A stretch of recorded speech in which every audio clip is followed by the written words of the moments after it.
Listen on demand with the Odyssey app or wherever you get your podcasts. This show is always going to.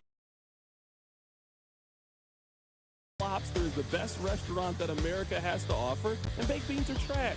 You're listening to Kansas City's FM sports station, 96.5 The Fan. Here's C-Dot.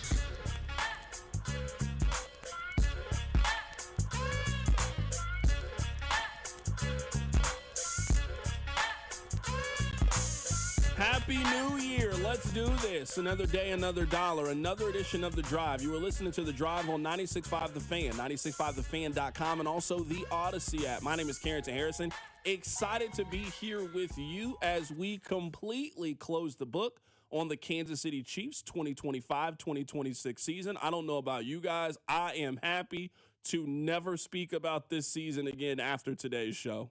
We don't need to spend a lot of time in February going back to, hey, do you remember that time that Patrick Mahomes threw that interception against the Jacksonville Jaguars?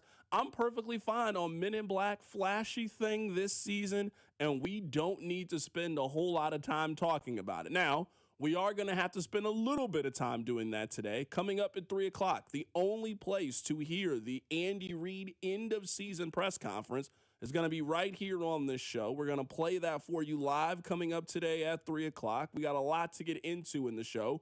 Mitch Holthus is going to be in studio. We'll recap the season. We'll talk a little college football playoff. We'll talk about Darren Peterson. There was a lot of things that happened since the last time that we had a show. Really happy that you are here. Rob is here. I am here. We are starting fresh for our first show in 2026. Before we get to it, I need you guys to do me a couple of favors. Number one, I need you listening to The Drive each day at 2 o'clock right here on 96.5 The Fan. Number two, I need you to tell one friend to check out the show in the new year. And number three, and most importantly, I need you to remember that the open of the show each day is brought to you by our friends over at The Other Place. We have 5 straight days of football coming up in a couple of days. Thursday, there's a college football playoff game. Friday, there also is one. And then we got Saturday, Sunday, and Monday pro football action. So the best place to stop by, grab a bite to eat, grab something to drink, catch the game is with our friends over at The Other Place. We also got college basketball. I don't know if you guys saw this or not, but Mizzou, they were the only local team to win this weekend. Oh, well, who'd they play? Oh, yeah, Florida, the defending national champion, losing on the road to UCF. Mizzou would never. Home losses to ranked opponents. Mizzou would never. So it's an exciting week here on The Drive. All right, this is where I would like to start. I would say that there are 2 major Chiefs stories as we are closing the book on the season. We'll get to Matt Nagy and Steve Spagnuolo as they are being asked to interview for the Tennessee Titans job. There also is a report that the Chiefs just might not bring Matt Nagy back. Matt Nagy is no longer under contract with the Kansas City Chiefs. So you don't have to even fire him. You can just hire a different offensive coordinator. There is also a report that Nagy might not want to come back, and he wants to go somewhere where he's just going to have more control over the offense. So we'll certainly get to that. But I think the top storyline is, did we just witness the last game from Travis Kelce? Here is Travis Kelce on the timeline for the decision on whether or not he is going to play next season. First things first, I just love this team. Guys like Chris Jones over here pointing at me from across the room. I love that guy. I'm proud of the way we finished this, even though, it ended the way it did. Guys still showed up, gave it their all, and that's all you can ask for, man. And I got so much love for this team, this organization, and the people here. So I'll spend some time with them, go through exit meetings tomorrow, and get close to the family and figure things out. Either it hits me quick, or I got to take some time. I think last year was a little bit easier. I think I knew right away I wanted to kind of give this one a shot. So I don't know. We'll see. I will tell you guys what at least an early theme from me is going to be as we are getting ready for free agency. I think the Chiefs are going to have to make some difficult decisions. They are selecting in the top 10. They have the same record as the New Orleans Saints. This was not a good football team this year. Now, we don't have to go through all of the reasons on why they were not a good football team, and this is not me telling you that they can't turn things around and be in the playoffs next season, but we have to address where we are right now. The Chiefs in 2025 were not a good football team. They look like a team that the game had just kind of passed them by a little bit. And we spent months here talking about the changes that the Chiefs needed to make in the offseason. Well, now we're here. And no one expects you to make those changes today. I don't think you now get a completely new roster. We're not even at that point in the year. But the theme from me is going to be very simple. The Chiefs are going to have to make some difficult decisions. And as I've just kind of sat back and just kind of surveyed the landscape and listened to how people are discussing the Chiefs right now, I would say a lot of people are discussing the Chiefs in a very easy way. And that's no knock towards anybody. Some of the suggestions I also have. Yeah, Jawan Taylor can't be on the team next year. You got to replace Juju Smith-Schuster. Those kinds of moves. I would say that those are some of the easy moves. But I have a strong feeling that this offseason, we are going to have one of those bombshell kind of days. The Chiefs are going to do something that really shocks us. I have sat here and I've listened to you guys now for years talk about how you want the Chiefs to be much more like the New England Patriots. I mean, the prime Patriots. I mean, when they had Brady and they had Belichick, and Belichick was cutthroat. And it didn't matter if you were Randy Moss. It didn't matter if you were Wes Welker or Vince Wilfork or whomever. Once the Patriots were done with you, they were done with you, and they operated it like a business. That's how the Chiefs need to treat Travis Kelce. And I say that because if you look at this offense for the last couple of seasons, to me, it is moving in a direction that is counterculture of where we are in the National Football League. Look at the best team right now in the league. The best team in the league right now is the Seattle Seahawks. Who's their best offensive skill position player? Their offense is built around a 24-year-old wide receiver who is entering the prime of his career. For the last half decade or so, and maybe in a post-Tyreek Hill world, the Chiefs their offense is centered around a 30-something-year-old tight end. Travis Kelce is going to be 37 years old during the course of next season. Your offense can't continue to be built this way. So we could talk about a lot of the reasons why the Chiefs offense the way that it was. But what I don't want us to fall into the pattern of basically bringing everybody back from last year except switching out Isaiah Pacheco for a mid-tier running back and think that solves all the problems. I think the Chiefs need to operate in a space of being uncomfortable. I think the Chiefs need to cut something off, and maybe it hurts in the short term, but you were doing that so you have an ability to grow. This is not an offense that for the last couple of years can continue to give a 34, 35, and 36-year-old Travis Kelce 121 targets, 133 targets, and 108 targets. Every year in the offseason, we have the exact same conversation. Hey, well, this is the year that Travis Kelce takes a step back. This is the year in which Rashee Rice really develops into that number one. This is the year in which Xavier Worthy steps up. We're going to use Travis Kelce like the third or fourth option, and he's going to play more of a background kind of role. I'm sorry, I don't believe that's the plan for next year. So I want them to be forced to make the plan. Right now, the Chiefs just have the ability to walk away. You don't have to cut Travis Kelce. You don't have to trade Travis Kelce. His contract is expired. He's not on an NFL team right now.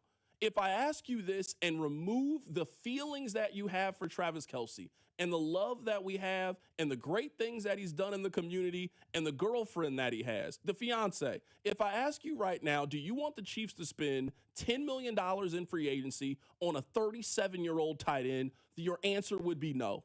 So what I'm saying is let's remove emotion from this. This is business. This isn't personal. Travis Kelce's name is going to be in the Chiefs Ring of Honor. Travis Kelce can come bang the drum he's going to go in first ballot Hall of Fame, and everybody in Kansas City should go to Canton, Ohio, and celebrate one of the greatest careers in the history of the NFL. I don't know if there should be a place for Travis Kelce on the 2026-2027 Kansas City Chiefs. I'm ready for something new, and deep down, I think that you are also ready for something new. So it's going to be difficult. It's going to be tough. Can Travis Kelce still play? Of course he can. And I'm not saying that there isn't a role for him anywhere, but I just don't think that if you are talking about the kind of offense that you want to build in 2026 and how you want this team to start fresh and start new and be a younger, faster, more explosive team, I don't think you can continue to live in the past of someone. We are past the prime of Travis Kelce.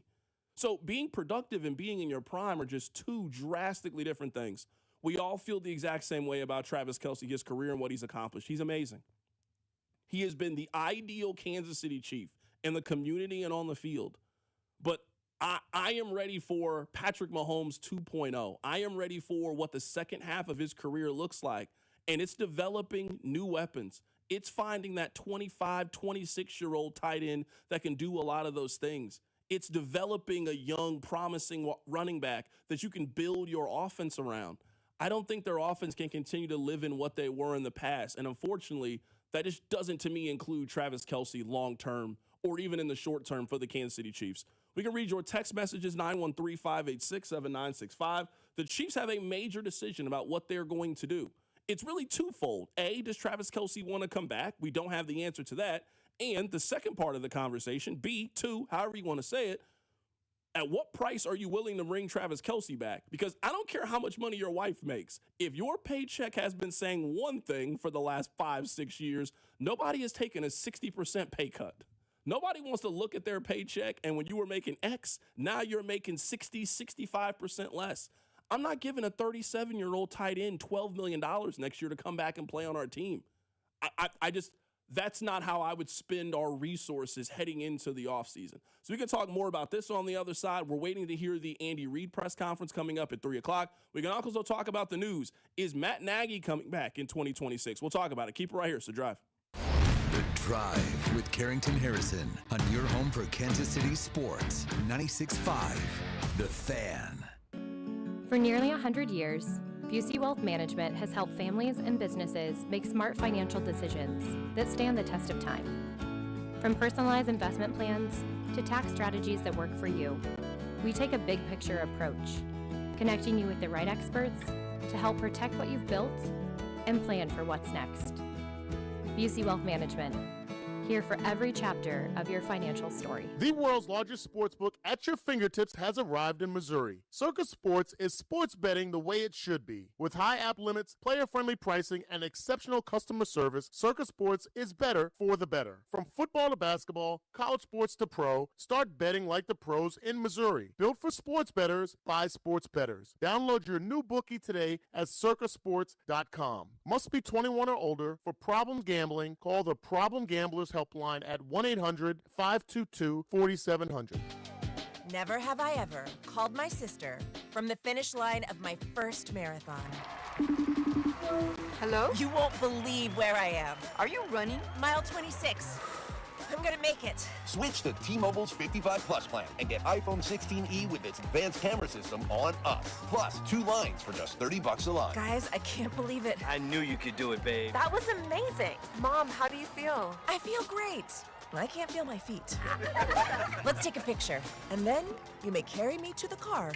Share every stride, every mile, every memory on America's best network. Switch to T-Mobile's 55 Plus plan and get iPhone 16e on us and 2 lines for just $30 a line.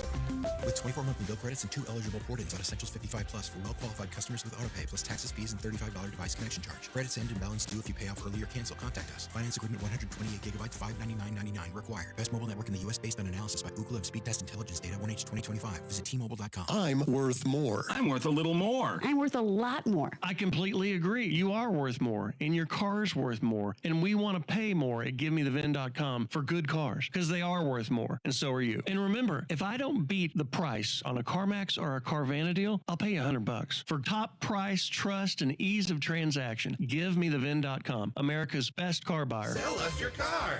GiveMeTheVin.com. So easy you can do it in your underwear. Guys, thanks for helping me carry my Christmas tree. Zoe, this thing weighs a ton. Drewski, lift with your legs, man. Santa! Did you get my letter? He's talking to you, Bridges. I'm not that. Of course he did. Right, Santa? You know, my elf Drewski here, he handles the nice list. An elf? I'm 6'3". What everyone wants is iPhone 17. And at T-Mobile, you can get it on them. That center stage front camera is amazing for group selfies. Right, Mrs. Claus? I'm Mrs. Claus's much younger sister. And at T-Mobile, there's no trade-in needed when you switch, so you can keep your old phone. Or give it as a gift. And the best part? You can make the switch to T-Mobile from your phone in just 15 minutes. Guys, my side of the tree is slipping. Timber! The holidays are better at T-Mobile. Switch in just 15 minutes and get iPhone 17 on us with no trade-in needed.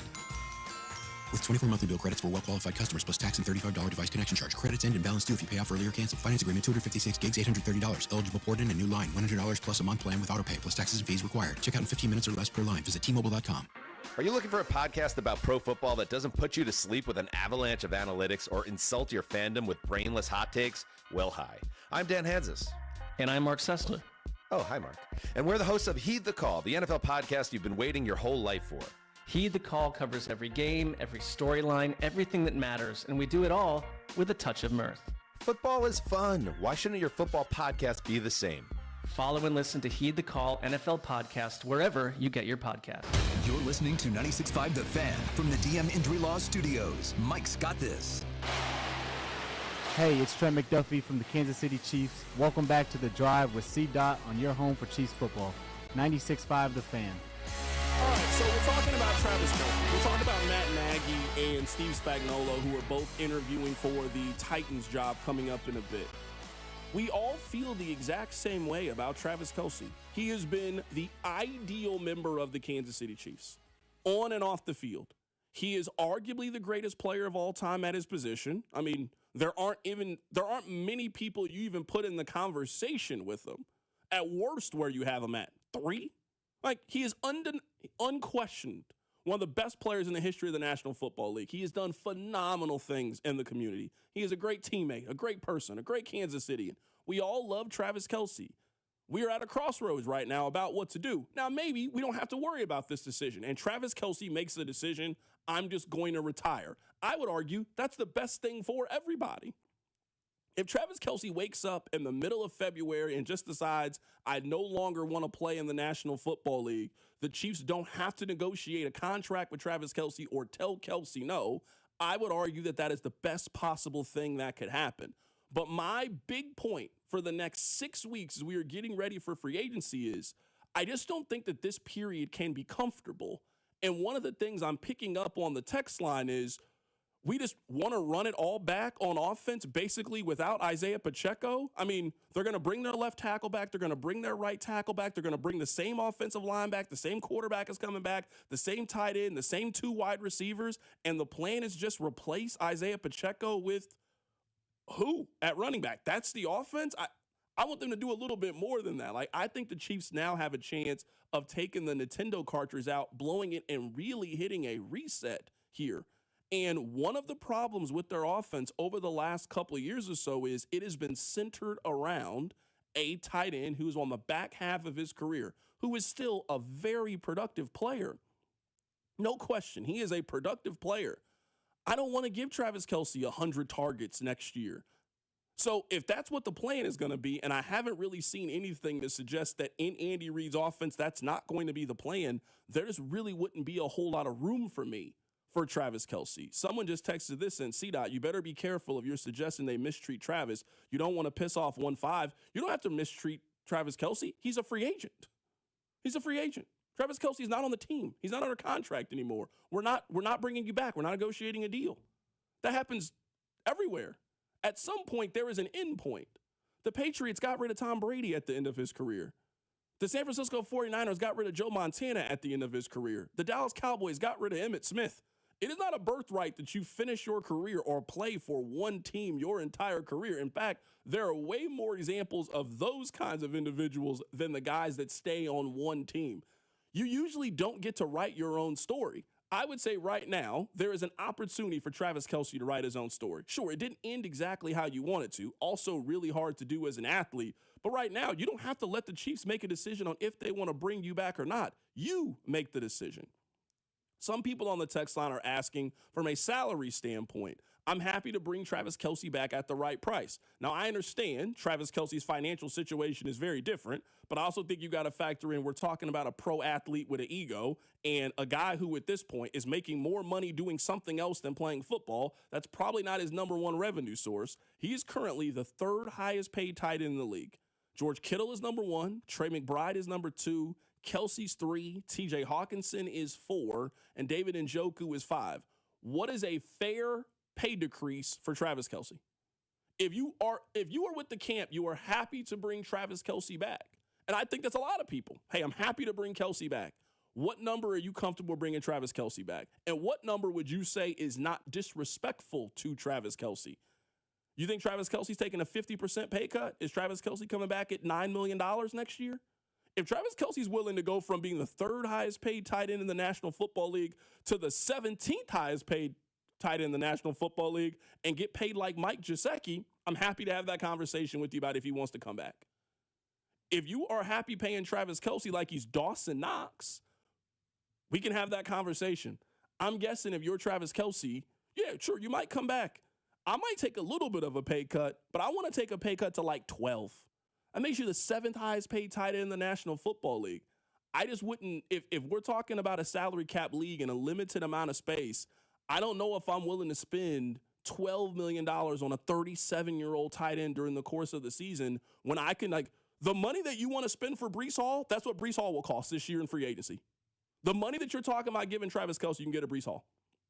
You can get a legitimate, solid wide receiver in his prime of his career at $12 million a year. That's where these decisions, I think, have to be tough, and you got to be willing to rip the Band-Aid off and not go get the 37-year-old, but go find the 25, 26-year-old that you can get at that same price. See, I mean, these conversations are tied up in together. They're not just existing on their own. If you want to bring Travis Kelce back, I understand the why, and I respect the why. I really do. He was actually really good this season. I felt like Travis Kelce was going to have like a swan song, like fade off into the distance type of season.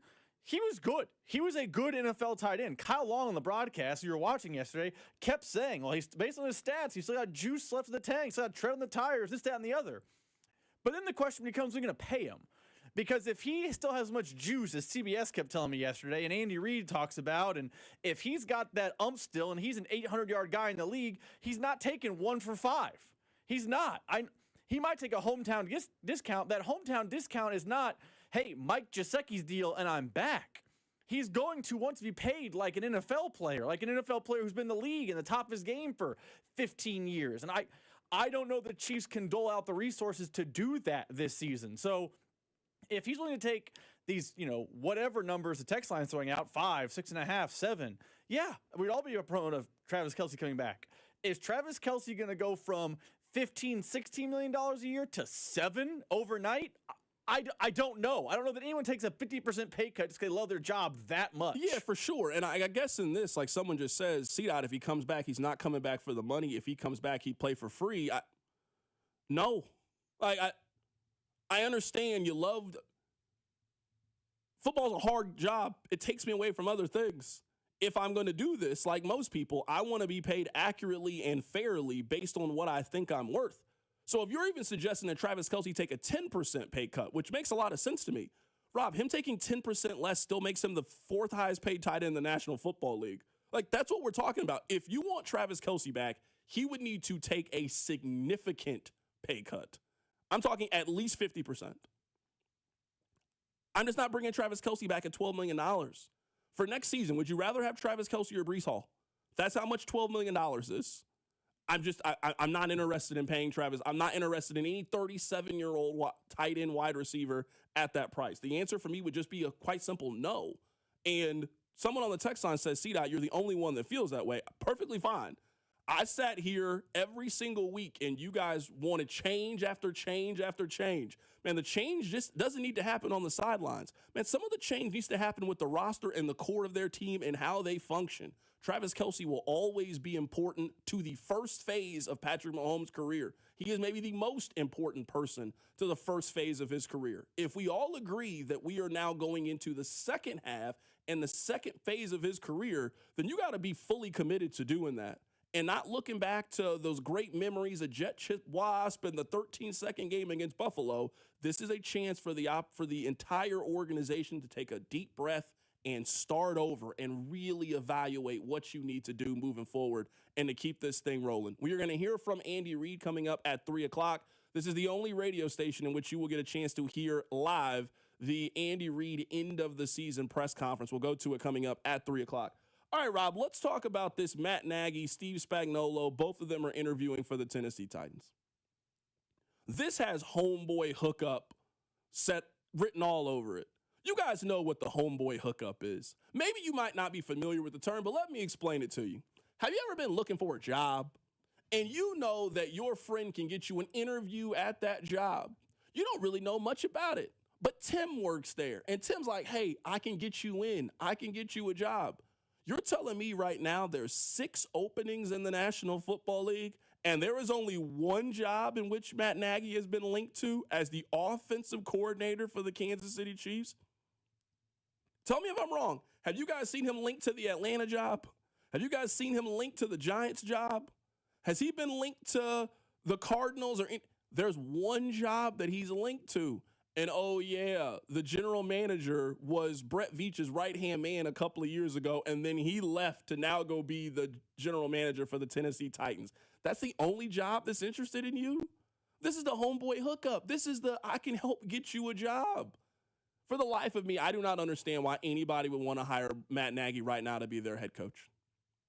Now, if you're telling me that Matt Nagy goes somewhere else and he assumes a little bit more responsibility, let's say he gets teamed up with a defensive-minded head coach, and then he kind of carries the offense, he calls plays, and he turns things around that way, sure.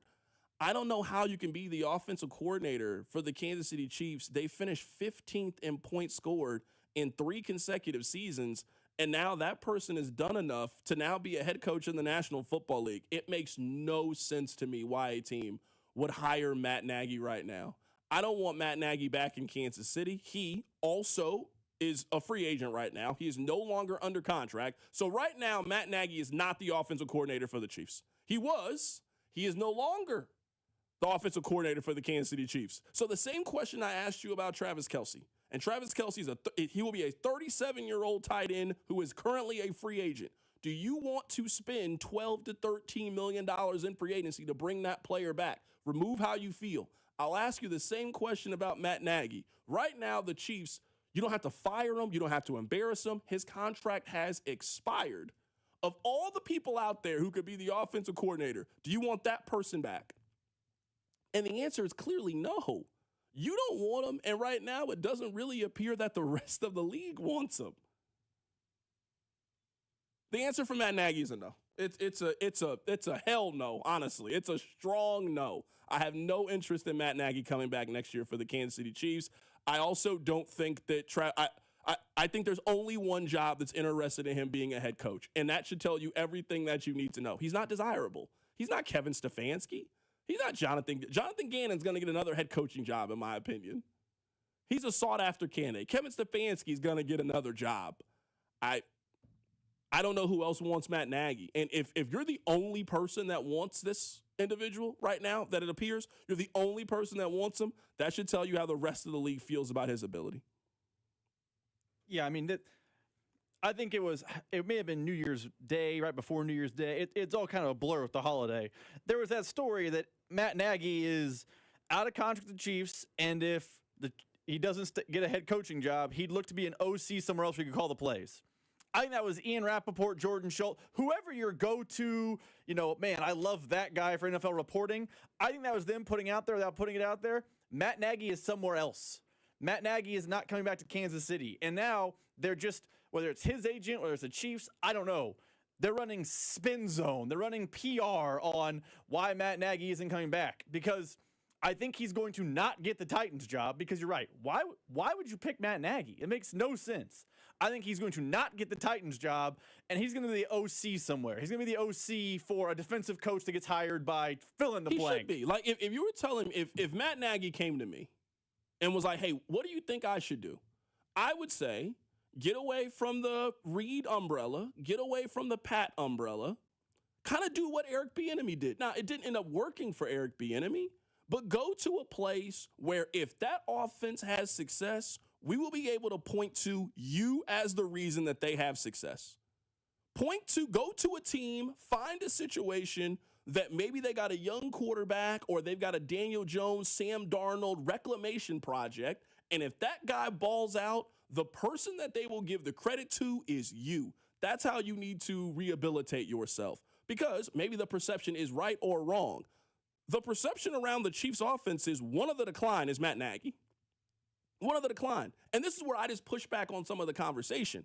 Sometimes I think when we talk about offensive coordinators, we make it seem like the only thing that they do is call plays. There's a lot of other things that go into a game-by-game, day-by-day, week-by-week basis than who calls the plays on Sunday. Yeah, that stuff matters. But, Rob, using our job as an example, man, The show is done before 2 o'clock. If you're not doing the work from 11 to 2 or 10 to 2 or whenever you get here, then the 2 o'clock is going to be trash. So I just refuse to believe that just because Matt Nagy is not the day-to-day, game-by-game play caller on the 3rd and 2, have they developed offensive players in a way? I mean, he was a former NFL quarterback, right? The quarterback coach. Your quarterback's mechanics have been terrible. He's one of the worst deep ball passers in the league. So I don't think that it's necessarily just a who calls the plays. Show me who in the Chiefs offense that you can point to and say they are a better player because of Matt Nagy, and do you think he has done a good job with the development of Patrick Mahomes? I think the answer is no. I would agree. I think there's going to be a defensive coach who gets hired this cycle. Maybe it might be Steve Spagnuolo. I don't know. Maybe it's Vance Joseph. He's also interviewing for the Titans job. He's the defensive coordinator of the Broncos. But there's going to be a defensive-minded coach. The D coordinator of the Chargers is a hot name, Jesse Minter.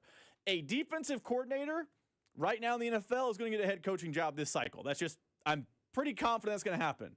Whoever that team and that coach is, that person should reach out to Matt Nagy. Hey, you have total control of the offense. You can call plays, and you can rehabilitate your head coaching cycle by doing that. But the series of events that have happened to this date just feels like Matt Nagy's team is putting out a PR release, a PR rollout of why he's not the Chiefs OC next year without announcements happening. So remember, there was a piece, I think it's before the Titans game. Diana Rossini had a piece that was like, Matt Nagy understands what it takes now to be a head coach after his first go-round was a fail.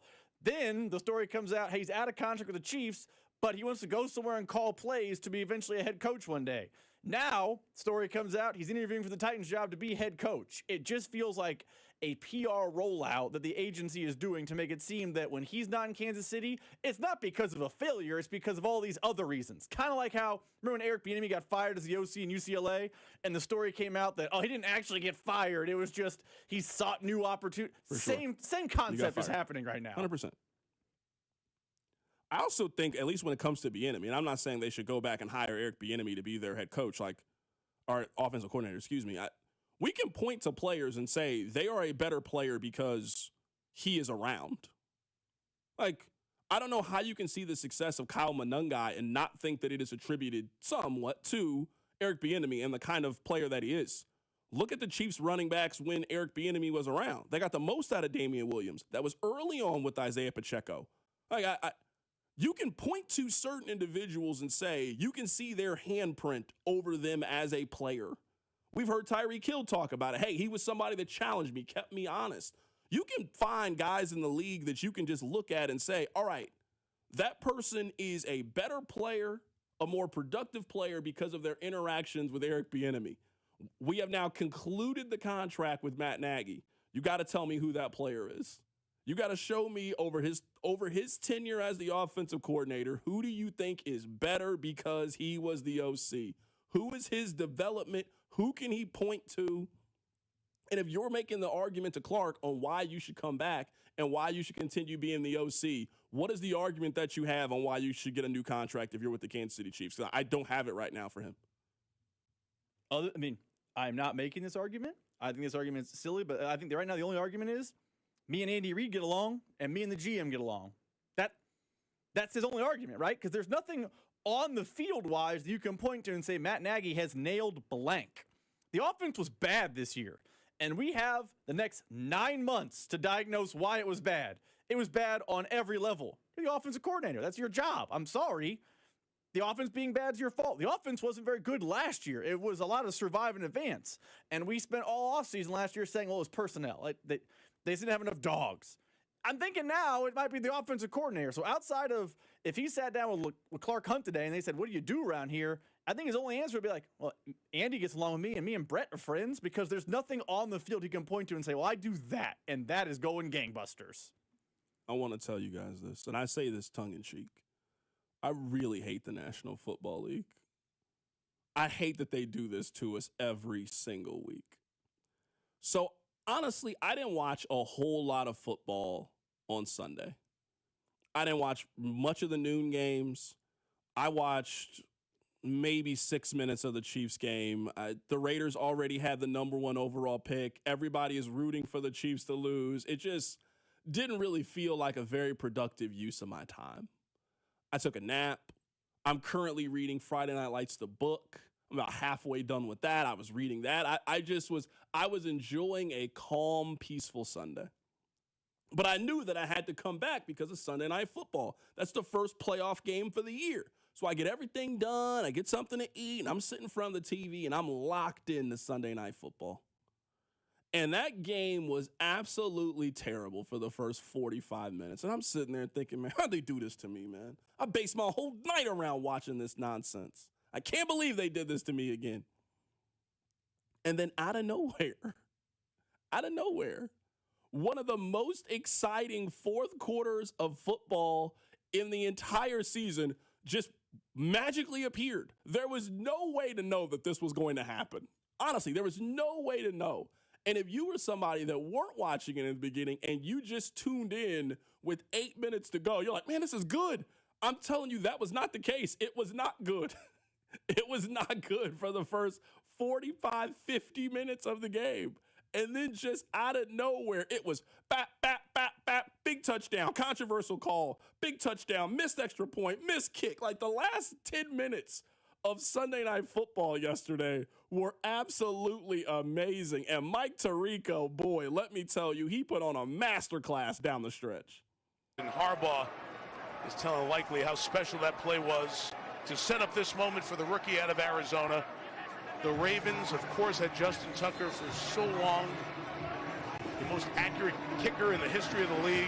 Rodgers can't believe what he has just witnessed. What might be the end for him. But they went around the country and spoke to a lot of the kickers who were coming out.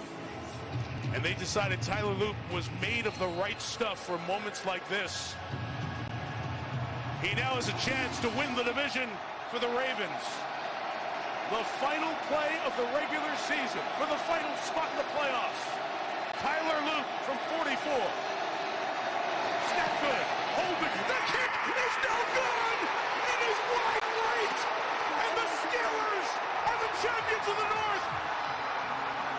I really sat there, and when that happened, I just started laughing. I started laughing because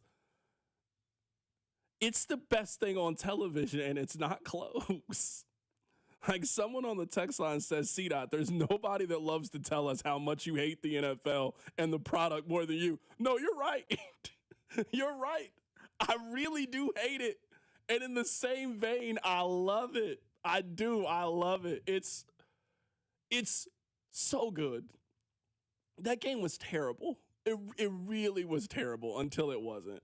Lamar Jackson heading into the fourth quarter had 61 passing yards.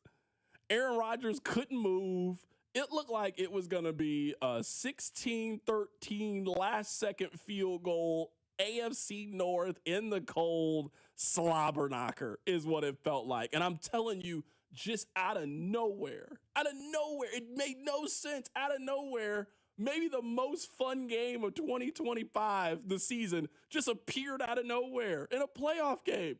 Guys are slipping on the ground. Guys are wide open, busted coverages. Both quarterbacks take their team down the field. You had a big return for a chance to set up the field goal. You got a controversial decision on whether the Ravens should run one more play or knee the ball that made it a 44-yard field goal. Like, I'm telling you, the last 8 minutes, it was like Red Wedding Game of Thrones level of intrigue is what it was like.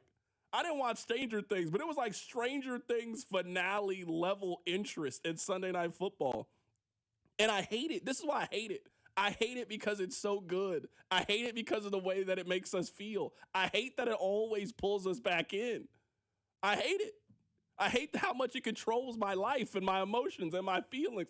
That's what that Sunday night game did. I was cursing at the television how terrible the first half was. And then I know where I'm on the edge of my seat. I was like, this is amazing. This is the greatest. That's what I hate when it comes to the National Football League. We got Andy Reid coming up in 20 minutes. Keep it right here. It's The Drive. The Drive with Carrington Harrison on your home for Chiefs football. 96.5 The Fan.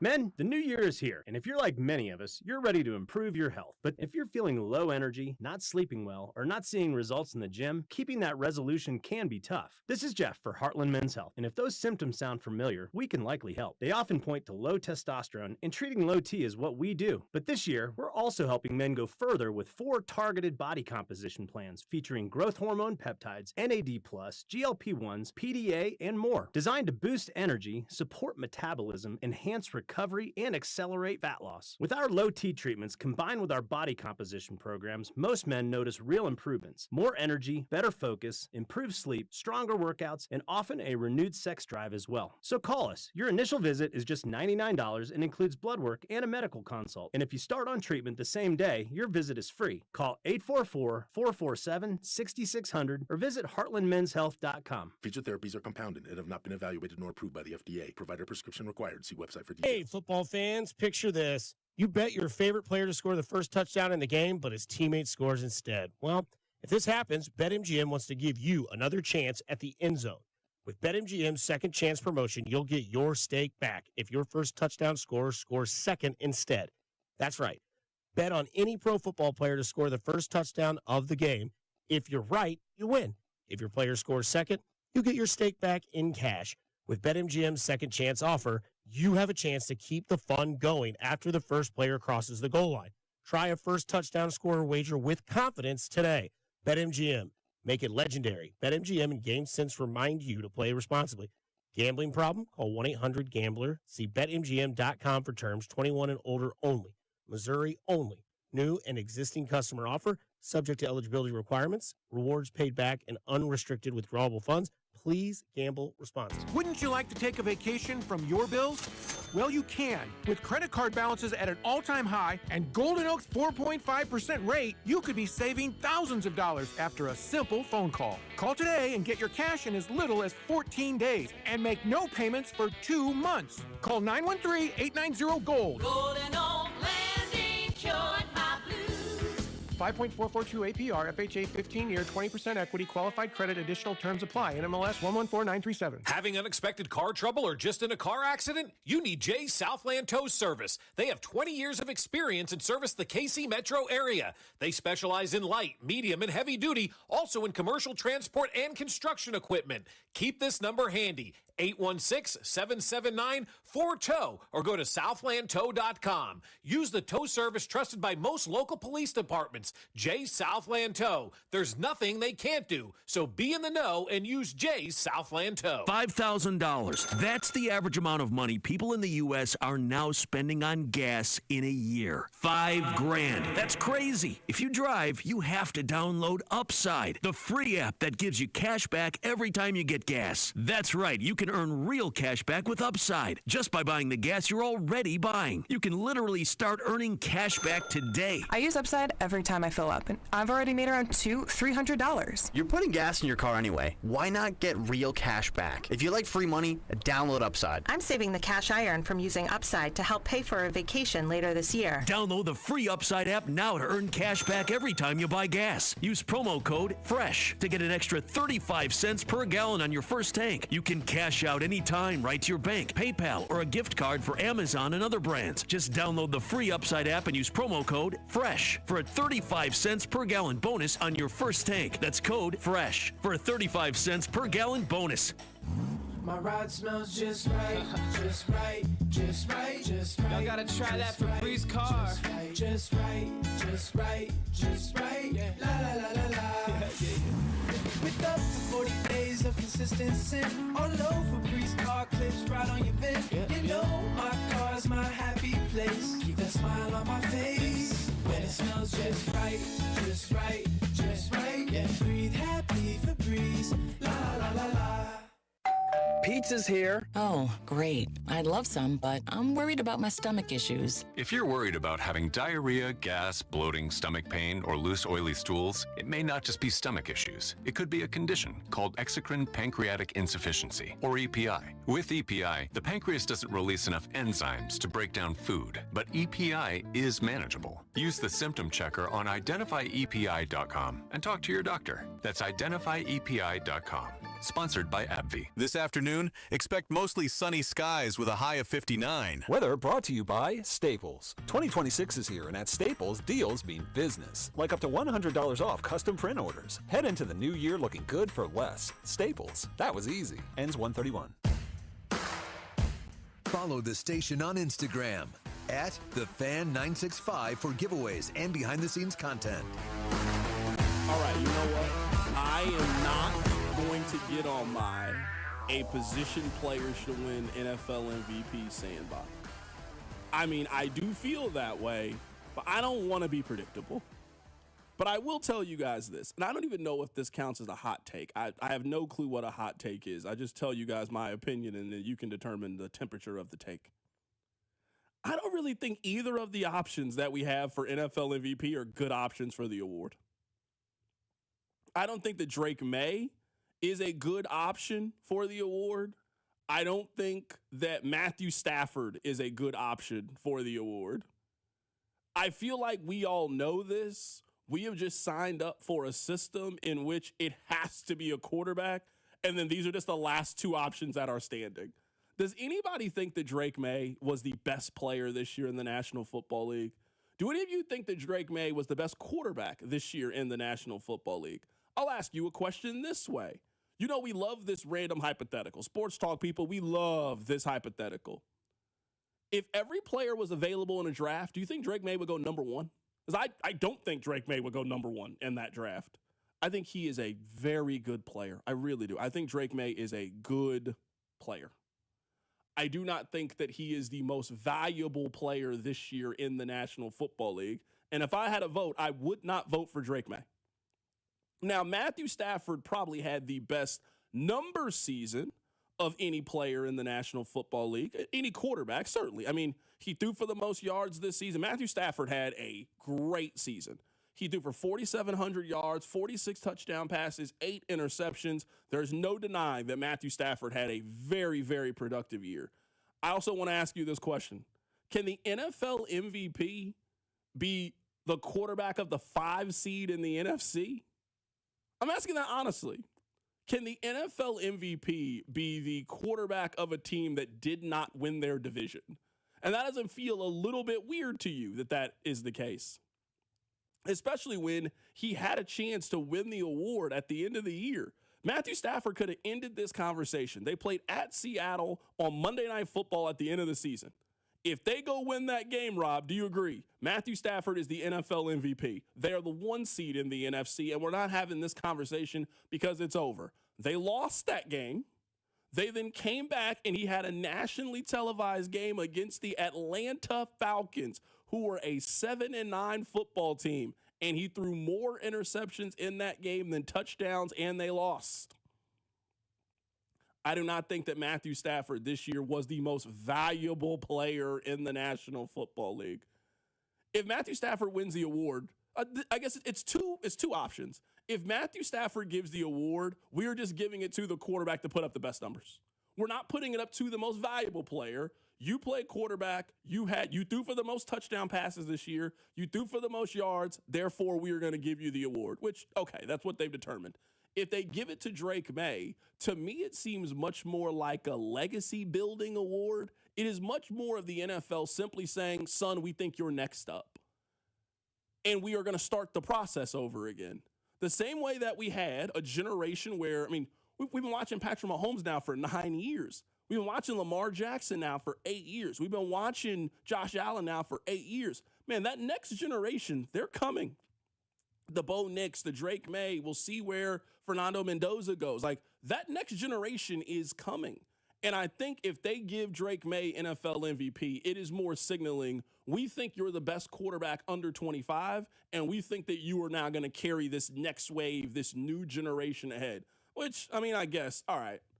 I know my opinion doesn't matter on this. I don't have a vote, and one of these two quarterbacks are going to win it. I'm just telling you, I don't feel really good about either one of these guys winning the award. Sometimes, and most times, I would say it's pretty obvious.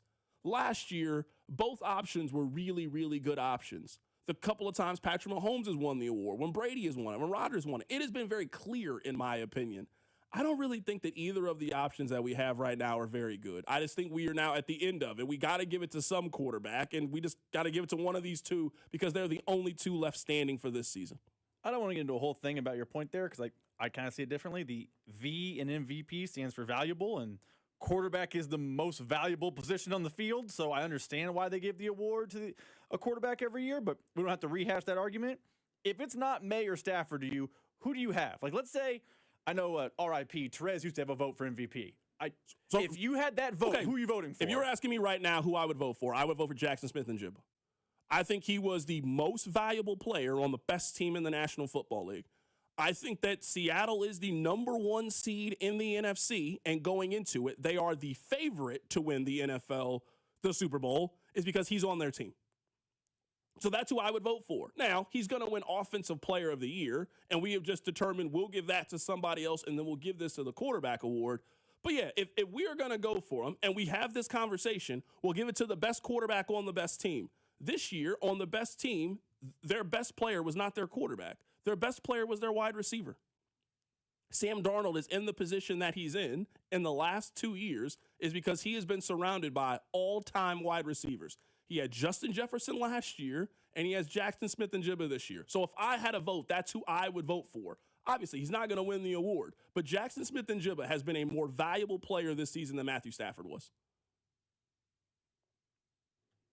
I don't want to get into a whole thing because I feel like we have this argument every year because the last couple of years you've wanted to give MVP to like running back and wide receiver. But to me, MVP is valuable. But to me, last year, though, Lamar and Josh Allen were worthy. That's fair. Two years ago, you wanted to give it to Christian McCaffrey, though. Also was the best player on the best team. Like, I know we have sold ourselves that quarterback is so important. Seattle is not in this position because they have the best quarterback in the league. They're in this position because they have the best skill position player in the league and they might have the best defense in the league. So if we can't give it to that person and we can't give it to Sam Darnold, who had a good year this year. Sam Darnold had a good year. He threw 25 touchdown passes this season. He had a good year this year. He threw 25 touchdown passes and 10 of them went to Jackson Smith-Njigba. He had 120 catches for 1,800 yards and 10 touchdowns. He was the best offensive player in the league this season, regardless of position. So yes, this year I would give him the award. A lot of people in the text line are suggesting this, and this is not my pick. Myles Garrett is getting a lot of love on the text line. Now, I understand why. He broke the sack record, but it would stun me if a defensive player wins MVP, no matter how good Myles Garrett was. But it is a popular pick on the text line that Myles Garrett from the Browns should be the MVP. Can I give you, do you want an actual hot take? I'll give you an actual hot take. I would vote for Will Anderson for Defensive Player of the Year. I know what Myles Garrett did. Don't get me wrong. I know exactly what Myles Garrett did. He had a phenomenal season. He had an amazing year. Will Anderson turned their season around down the stretch. He turned their season around down the stretch and made an impact in help guiding a team that got off to a terrible start. The Texans got off to a 1-6 start and turned it around to have the best defense in the league and to be a favorite going into the playoffs. I think they did that because of Will Anderson. I would actually vote for Will Anderson to win Defensive Player of the Year if I had a vote. Now, Myles Garrett's going to win the award. He broke the sack record. I got no issues with him winning the award. He broke a historic award. I would vote for Will Anderson. I mean, that is the definition of I don't have the odds in front of me. I'm betting right now, if you bet it, Myles Garrett's like minus 1,000 because of how good of a season. I mean, he had maybe the best season a defensive player's ever had. Will Anderson over him is wild behavior. I'm just telling you how I would vote if they gave me a vote. Maybe this is why they don't give me a vote, because I would think outside the box is what I would do. That's what I would do. I would think outside the box. People would love my votes. Yeah, why? And I'd be happy to defend. This is why I voted this way. This is what I felt. I felt like Will Anderson turned a team around this season, and they made the playoffs because Will Anderson was on their team. So his impact defensively was the greatest of any defensive player in the National Football League, and that's why I voted for him. So if you're voting for Myles Garrett, great. Hey, Myles Garrett got a lot of sacks on a team that was down a lot this year. He got a lot of sacks in that situation, and Myles Garrett is a beast. You remember a couple weeks ago we did that topic, name a player in the league who you think is a freak, and I said I think Myles Garrett's the best defensive player in the league. I think Will Anderson had the best impact of any defensive player in the National Football League this season. Coming up at the top of the hour, we are the only show in which you can hear Andy Reid's end-of-season press conference. We'll go live to Arrowhead next. Keep it right here. It's The Drive. The Drive with Carrington Harrison on your home for Royals baseball. 96.5, The Fan. Never have I ever called my sister from the finish line of my first marathon. Hello? You won't believe where I am. Are you running? Mile 26. I'm gonna make it. Switch to T-Mobile's 55 Plus plan and get iPhone 16e with its advanced camera system on us. Plus, 2 lines for just $30 a line. Guys, I can't believe it. I knew you could do it, babe. That was amazing. Mom, how do you feel? I feel great. I can't feel my feet. Let's take a picture, and then you may carry me to the car.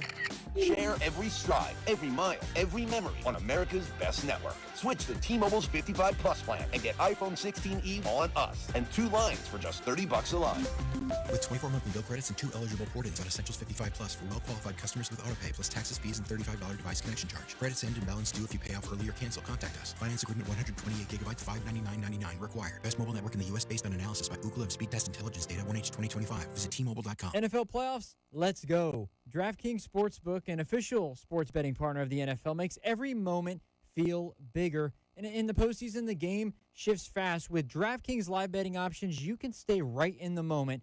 Plus, DraftKings has your back with early exit protection. If the player in your eligible NFL prop bet goes down at any point in the first half, you still get paid in cash. With DraftKings, you're covered through the entire half. Why bet player props anywhere else? And new customers, this is your shot. Bet just $5, and if that bet wins, you get $300 in bonus bets instantly. Download the DraftKings Sportsbook app now and use code 965. That's code 965 to turn $5 into $300 in bonus bets if your bet wins. In partnership with DraftKings, the crown is yours. Gambling problem? Call 1-800-GAMBLER, 21 plus, physically present in Missouri. Eligibility restrictions apply. Bet must win to receive bonus bets which expire in 7 days. Additional terms at dkng.co/audio. Limited time offer. There's nothing I love more than saving money with my Hy-Vee Perks card. Cashing in on all the great fuel saver deals, that's just one of the ways that I save with my Hy-Vee Perks card. I saved 30 cents a gallon just a couple of weeks ago. There are a lot more benefits to having a free Hy-Vee Perks membership, like exclusive members-only pricing and digital coupons. Upgrade to Perks Plus and get free delivery, express pickup, and special fuel discounts. Save today on groceries and gas, only at Hy-Vee. It's Thirsty Thursday at Hy-Vee. Time to stock up the bar and fill up your tank. Earn 50 cents per gallon fuel savings on every $50 purchase of wine, beer, hard seltzer, and spirits. Mix and match all your favorite libations and get a 50-cent fuel saver with every $50 purchase. Stack up the savings and your next fill-up could be free. Don't miss Thirsty Thursday at your Kansas City, Missouri Hy-Vee. Product promotion differs by location. Offers valid where legal, available while supplies last. Ready to kick off the fun? Chumba Casino is your go-to game plan during halftime or overtime. From spinning slots to instant scratch-style cards, it's like running the perfect play, all from home. New players score a free welcome bonus and daily logins with a shot at some serious prizes every time you play. Get in the game and visit ChumbaCasino.com today. Let's Chumba. Sponsored by VGW Group. No purchase necessary. See terms at ChumbaCasino.com. Must be over 21 and present in a state where it's legal to play. It all comes down to this, folks. Yep, the entire season is on the line. But my throat has officially thrown in the towel. Sounds like you need Vicks VapoCool drops. They're max strength and vaporize sore throat pain. Whoa! These VapoCool drops hit fast. Speaking of fast, did you just see that play? Yeah, he vaporized that ball. That pun should have come with a penalty. Vaporize sore throat pain with Vicks VapoCool drops. Use as directed.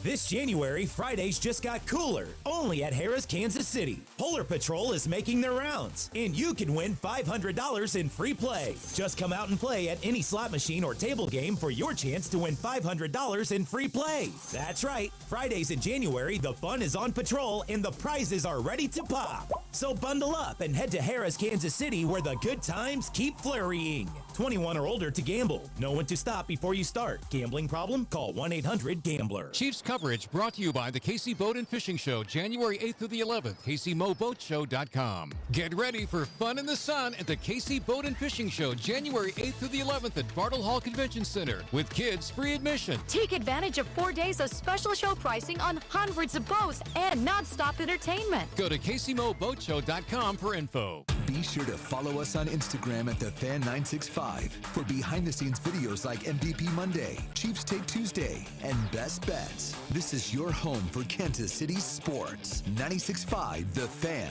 KFNZ, FM and AM, HD1 and HD2, Kansas City, an Odyssey sports station. All right, so we're on standby right now. We are going to go live to Arrowhead coming up momentarily. Andy Reid is going to do his end of the season press conference. This is the only radio station that you can hear it, so don't turn the dial. I am not watching it, but Rob is watching it. And the moment Rob tells me that Andy Reid is talking, we will go live to Arrowhead to hear what he has to say. I guess, Rob, let's just start with this. What are we anticipating that this is going to be? What do we think the tone and tenor of this is going to be? I expect we're going to get an update on Travis Kelce, which is going to be we're going to give him all the time that he needs, and I think that's the right way to handle this thing. You don't need Travis Kelce to make a decision today. You don't need Travis Kelce really to make a decision before probably March 5th.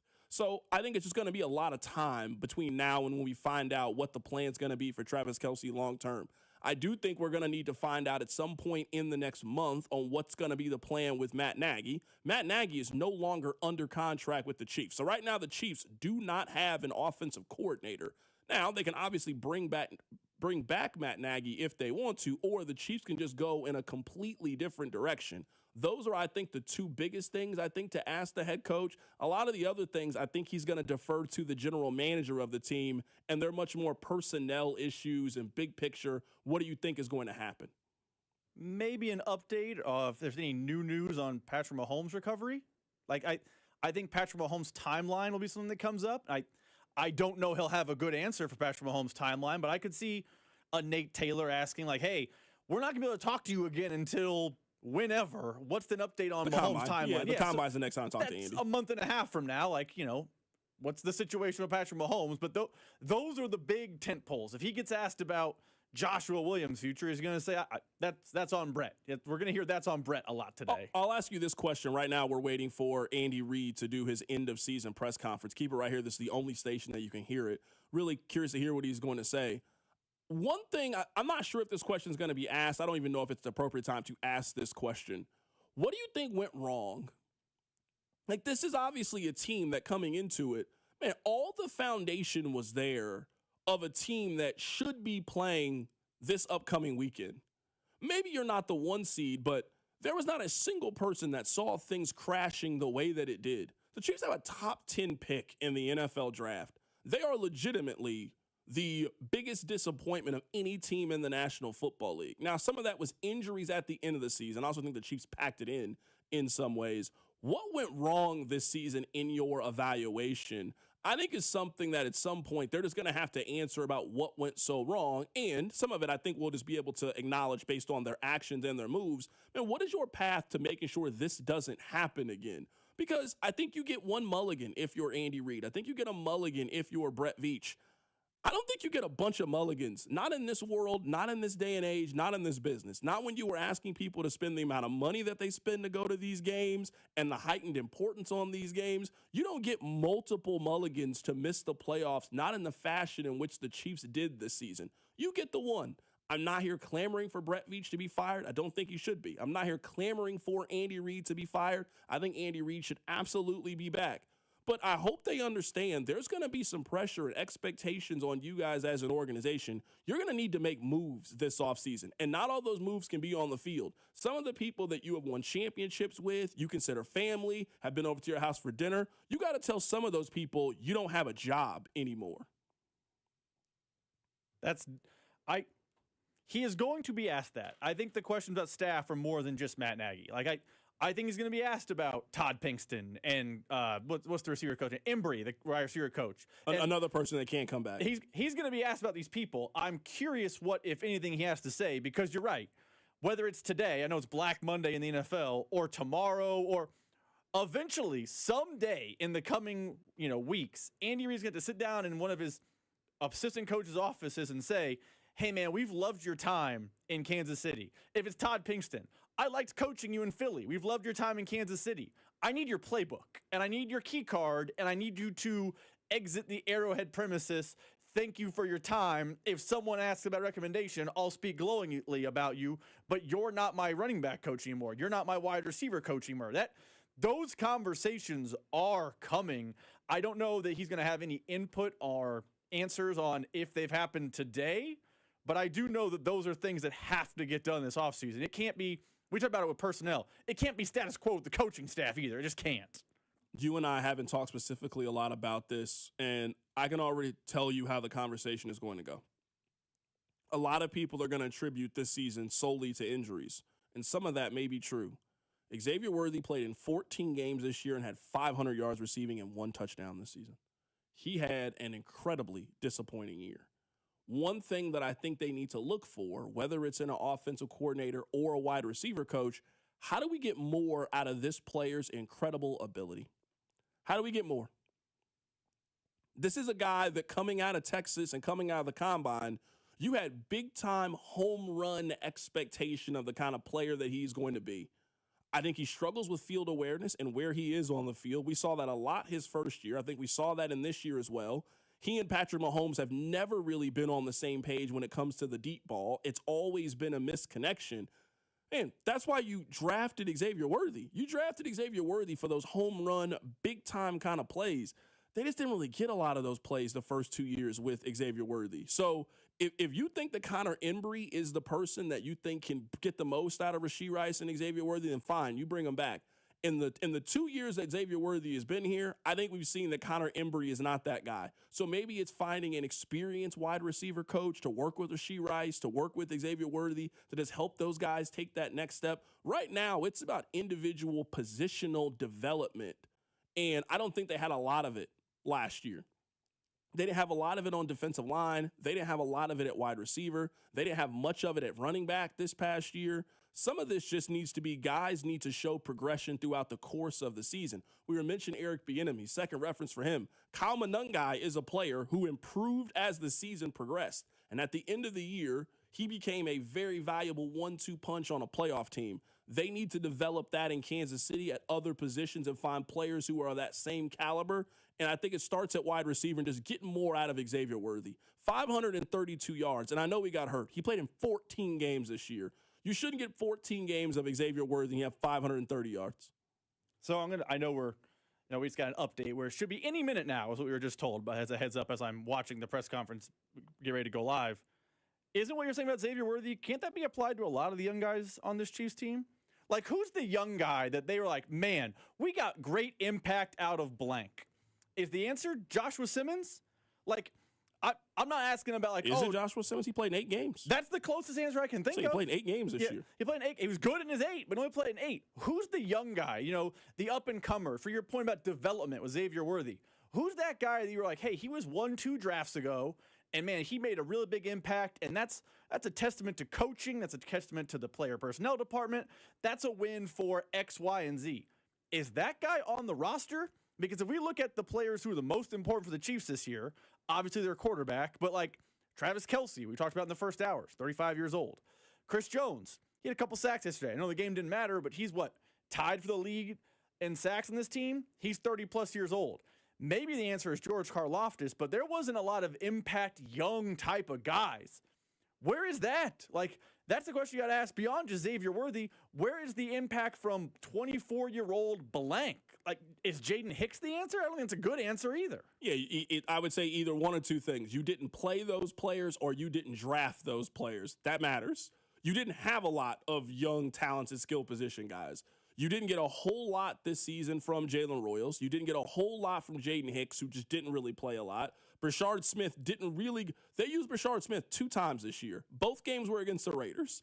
They blew the Raiders out the first time, so he played in a 31-0 blowout game, and they played in a game in which you purposely wanted them to lose for the draft pick. Those were the only 2 times this year they used Brashard Smith. So you're making a good point. Where is the young development? Where are the young players? A, you got to draft those players. B, you got to put them in the game. And the Chiefs just didn't really do a good job this season, I think, of giving those guys opportunities. Rob, what do you want to do here? You want to take a break and we'll come back? How do you want to handle this? I don't know what that means. Okay, all right then. You're listening to The Drive on 96.5 The Fan. We are waiting to hear the Andy Reid press conference. We'll play it for you whenever he goes live. We'll do that here coming up in just a bit. We are waiting to hear from the head coach. I want to replay this for you in case you missed it. Here was Travis Kelce talking about the timeline on the decision on which he could possibly play next year. First things first, I just love this team. Guys like Chris Jones over here pointing at me from across the room. I love that guy. I'm just I'm proud of the way we finished this, even though, it ended the way it did. Guys still showed up, gave it their all, and that's all you can ask for, man. And I got so much love for this team, this organization, and the people here.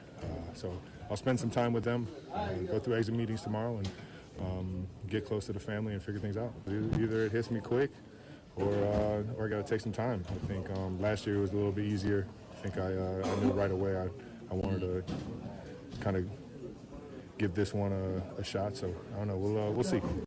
That was Travis Kelce after the game talking about what his timeline is going to be for a decision to play next year. The Chiefs just have there's a lot of time between now and then. I don't think that we need to be on Travis Kelce watch and talk about when we think that he is going to make this decision or not. I think it's going to be a while. I would be very, very surprised if it happened before the Super Bowl. But I think there's going to be some conversation between Travis Kelce, the team, Travis Kelce's agent and representation, and what that potentially looks like for him in making a decision. The league year doesn't start until March 12th. March 12th. So you really got a lot of time. Like, you really got 2 months to decide on whether or not you need to come back. You cannot go into free agency without knowing what the plan is with Travis Kelce because he's a free agent. So whether or not you are spending money to go pick up Travis Kelce or you need to go make moves to go pick up another tight end. So, and I think Travis Kelce understands that, and that's a reasonable amount of time. It is January 5th. Go take some time, spend time with your loved ones, your fiance, plan your wedding. You have until early March to let us know what your plan is. We're going to get our ducks in a row. We're going to go to the Combine, go to the Senior Bowl, do all these things, and we'd like an answer on what that looks like with you. All right, we're going to take a little bit of a break here. When we come back, we will hear from Andy Reid in his press conference. Keep it right here. It's The Drive. The Drive with Carrington Harrison on your home for K-State Athletics. 96.5, The Fan.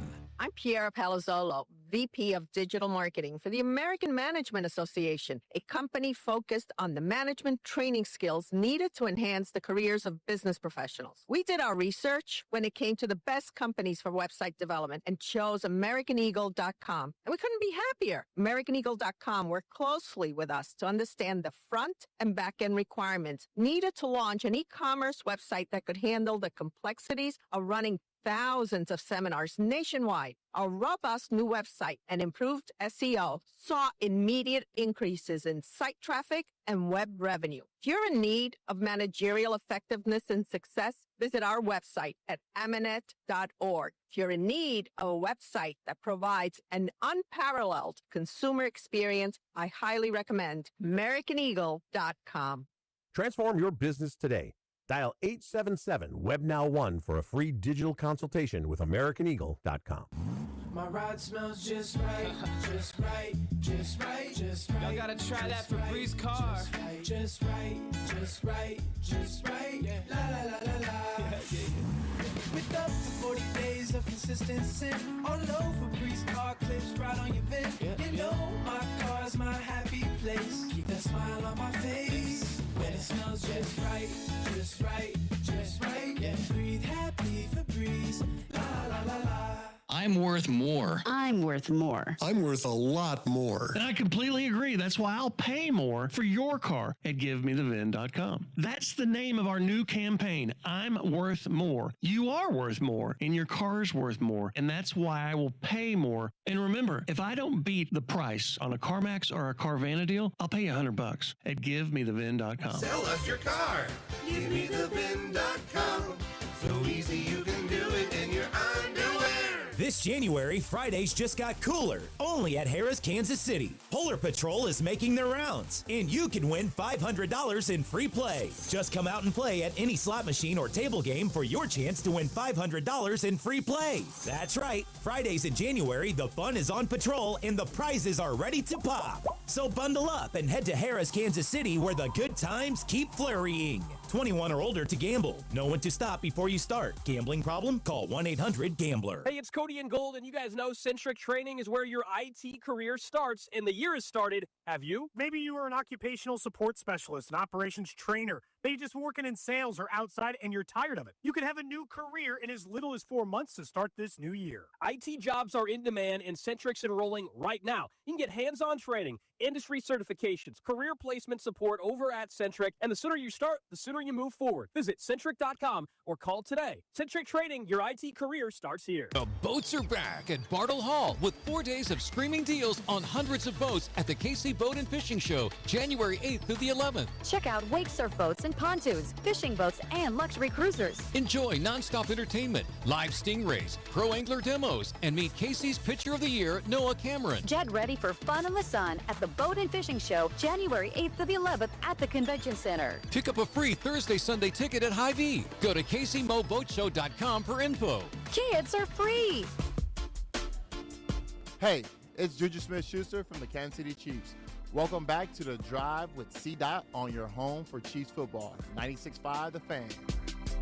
All right, welcome back into the show. Rob tells me it's time. Let's go live to Arrowhead to hear from Andy Reid. All that information as we go here. As far as yesterday went, I don't feel any different than I did after the game. There was a bunch of things that we can learn from. It was good to get some of the young guys some play time, but other than that, it was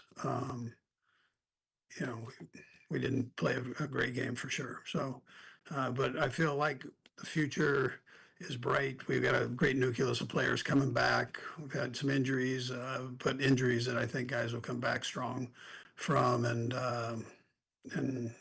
we look forward to getting going here and in this off season and getting ourselves right for this upcoming season. Very positive thoughts on that. Anyways, with that, time's yours. Let's go ahead and start with Jesse. Go ahead, Jesse. Hey, Sid, I'll have a follow-up too. Hey, Andy, as you review the offense this year, what parts of the scheme are you evaluating most closely as you look to improve for next season? Yeah, we'll go through and on it, Jesse, and look at we'll look at everything from plays called to which starts with me, and then all the way through the personnel, and could we have put the guys in better position? Could we have made plays? So we look at every bit of a run and pass game, and situationally all the different situations that you have, whether it's goal line, short yardage, whether it's third down, red zone, all those things we try to knock out. Great. And as you start the offseason review, I guess, how do you approach assessing the coaching staff, and do you expect any changes with your position coaches for next season? Yeah, I haven't got that far. I literally, Jesse, I just got through, which is it's an obvious question though, but I just got through with these players and had a chance to meet with them, and then I'll step back here a minute and kind of go from there. We'll go next to Herbie. Go ahead, Herbie. Coach, good afternoon. All right, Herbie. Along those same lines, which is similar to what Jesse asked you, and I know you're going to dive deeper into your after-action reviews, deeper dives into that, but like on the surface, what went wrong this year, and what is the biggest lesson learned from the season that was? Yeah, so Herbie, we had 10 or so games that were determined by 7 points or less, one score. And so, and those were the 7 we won last year. Well, why? You got to go back and you look at penalties in crucial situations, turnover in crucial situations, those things. You got to really evaluate those and the whys of that. And drop balls and long drives, including everybody, the end of game drives that you could have either scored on or were scored on, or special teams put you in a position. You got to look at all those things. And so that's part of the evaluation process going into the offseason. Make sure we narrow that thing up and make sure we're on the right end of it. Let's go next to Sam McDowell. Thanks, Sid. I'll have a couple too, if I could.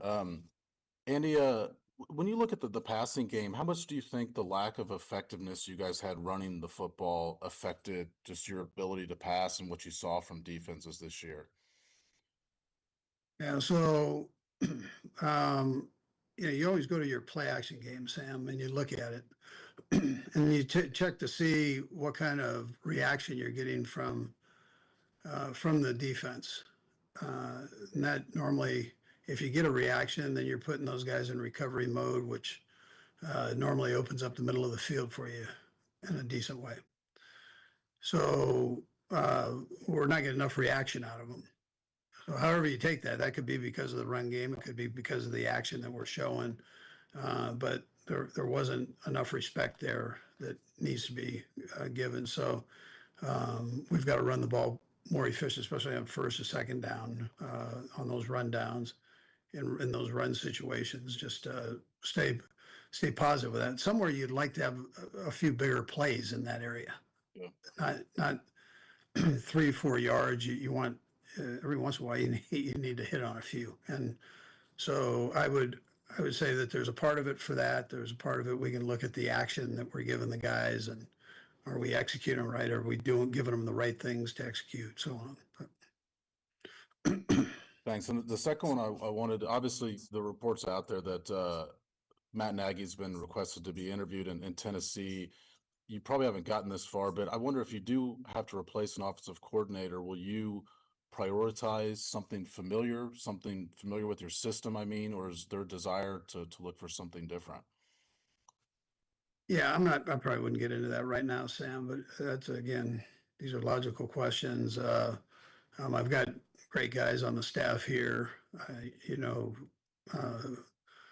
Joe Blaymire. You name some of the guys. You can go down the list, but we've got some qualified guys here. I know qualified guys out there too. So that I've got trust in both places. So, but I haven't got that far. Neither is Nags. So we'll just see where all this goes. And we got a lot of time on that. They can't even interview him in person until the 19th. So, yeah. It's I'm not like rushing here. So. And we'll go next to Matt Derrick. Hey, Coach, I had one quick question about the game yesterday. Late on that before the third down play, you called a timeout. Could you go into the thought process there? Was that just to get a look at the play or just settle everything down? Yeah, I'll probably settle it down for you and then put them in a different mode. So, but yeah, that's why I used it there. And you mentioned you finishing up the player interviews and exit interviews. We've seen at least one player, earlier a couple of weeks ago, sending out messages on social media that get interpreted as their time coming into an end to Kansas City. And NFL Network just used the word that you're expecting a substantial reboot this offseason. Does that fit with what you think you expect Brett will be kind of pursuing this offseason? I don't know about all that, Matt. I didn't hear that, but I'm trusting that you're saying what they said. We'll do what's necessary to make ourselves better, is what I can tell you, and we'll take every measures that we feel are right. We'll take, and we do that through intense evaluation, and So that's how we've tried to address everything, and we won't change that as we go into it. Thanks, Coach. Yep. And we'll go to Pete next. Go ahead, Pete. Sid, I'll have a second if I could. Was curious. I know that Travis is still deciding, Coach, but I was wondering if you guys have had conversations about a reasonable timetable, one way or the other, to allow you guys to pivot, if he is leaving, or work on a deal if he does want to continue to play. Yeah, we'll get to all that, Pete. Right now, we're not only were we finishing the season, but you got a little bit of time before all that stuff really needs to take place, and we're. I'm not trying to avoid your question here, but that's what's real right now, and I know everybody wants the answer right this minute, but it's something that you got to go through. There are a lot of variables there, but we all love Trav, so I mean we know that, and Trav could still play, and I'm not questioning that part or any of it. So I'm not trying to avoid your question. I just know there's time. It's a little bit the same way we looked last year. I got asked kind of the same thing, and you got a little bit of time there to figure everything out. So does Trav. So I mean, he's got it buys everybody a little bit of time. Thank you. And then as much as you would be willing to reveal, just the offseason plan for Patrick Mahomes, as far as, will he be away in Dallas or Sure. whatever, you're willing to kind of say that. Sure. Yeah. Yeah. Yeah, Pete. First of all, he's doing great for just being 3 weeks out or so. And he'll go ahead and most likely stay up here for the majority of the time, rehabbing. He and Julie, she's the person that does all that, our PT, and so he has a lot of trust in her, and he's been just in there grinding. I mean, that's what I can tell you. And I think that'll just continue till we get started again. Not that he won't take a break here or there, but right now he's in that early process where you got to really hit it hard, and it's not necessarily a fun thing to do every day, but the important thing is that you show up, Pete, and that you keep coming back for more, and he's been doing that. Thank you. We'll go next to Todd Lebo. Hey, Coach, a couple of quick things. Number one, I know we've seen these reports that Matt Nagy, I guess the Tennessee has reached out to see if it's okay to talk to him. Seen another report that maybe they've reached out about Spags. Are there other coaches that organizations have reached out that they'd like to talk to that you can tell us about? No, I think I'm sure those guys will get play. That's I get it. I mean, that's part of this, and it's a tribute to them. So no, I don't have anything else to tell you. Yeah, but what was your other one? With the off season, and Pete was just kind of talking about that. Have you thought about, is phase one going to be different? You're going to bring the guys back? I mean, with the kind of uncertainty you have at quarterback right now? Yeah, so I probably need to explain that a little bit for you there, Todd. I know you know, but for the people listening, so none of that is mandatory other than the mandatory minicamp and then the rookie minicamp that takes place after the draft. But there's one mandatory minicamp. The rest of it's voluntary.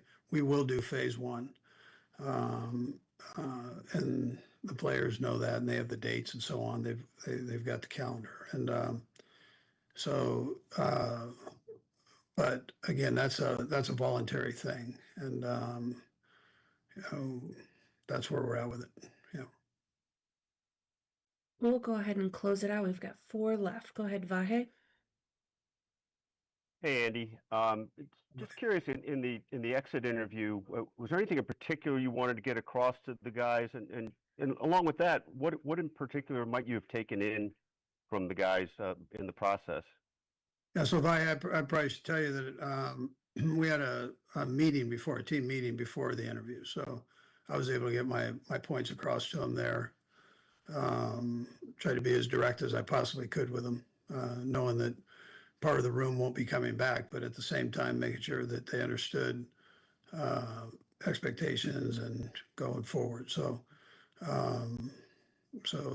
we were able to talk about that. Then I can meet with them individually and talk about individual thoughts and also listen to what they have to say. So if they have any comments. I imagine that the tone of the group meeting was different than it's been the last few years. Might you be able to share a little bit of what you really wanted them to take away? Yeah, the thing I took away was a little bit what I mentioned yesterday after after the game, and I've kind of sensed that as we've been going through this. But that core players, those core veteran players, and the core group, some of them are younger guys too, that um, they were very focused on figuring out the problems and not excusing themselves from it, taking accountability, and then making sure we fix it to go forward. Thanks, Andy. Yep. We'll go next to Nate Taylor. I have two questions as well. Andy, when it comes to the quarterback position, I know you've always valued a veteran. Just what were you hoping to try to sort of target when it comes to having a quarterback that can obviously get the offense through the offseason program while Patrick rehabs? Yeah, so we had brought Gardner in to do that, and unfortunately, he got hurt on that, early in that game. But we had a ton, and still have a ton of confidence that he can do that. Now he was only here for a year, and that was what his contract was. But that type of player is what you want in that position, and somebody that's won games in the league, and at the same time understands his role and handles himself right in the room becomes an important thing. Yeah. And secondly, when you look at your guys' pass rush this year, just where do you feel like you guys have to improve when you look at the way the group performed this season and obviously looking towards the offseason, and where you guys feel like you have to improve most of that in that area? Yeah, so we had a pretty good thing going before our young guy got banged up in there, as far as him coming on and being able to rush the passer.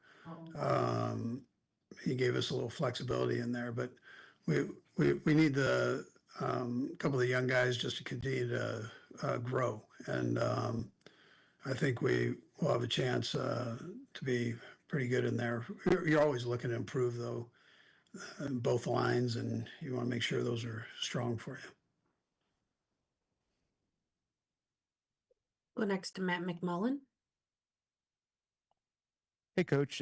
Talking about the young guys, and specifically the guys that got to play a little bit over the last few weeks, what was your message to them today about kind of carrying that momentum into the offseason now? Yeah, so this class is the only class that hasn't really had success, and so they haven't experienced that part of it, and so it's important that when they left here, that they understood, Matt, that really what needs to be taken care of, and try to make that as crystal clear as you can to them, and at the same time to the coaches and the people that were in the room there. And not that we haven't talked to them about it before, or I haven't talked to them about it before, but that I reinforce it, that these are the expectations. This is a ceiling that we want to keep ourselves at, and anything less isn't acceptable. So that's that's what they can bring to the table here as we go forward. Okay, our last one, Sam McDowell. Go ahead, Sam. Andy, just trying to get a feel for your evaluation process. I mean, do you consider the offseason the best time to modify what you want to accomplish offensively? Is it more difficult in season? No.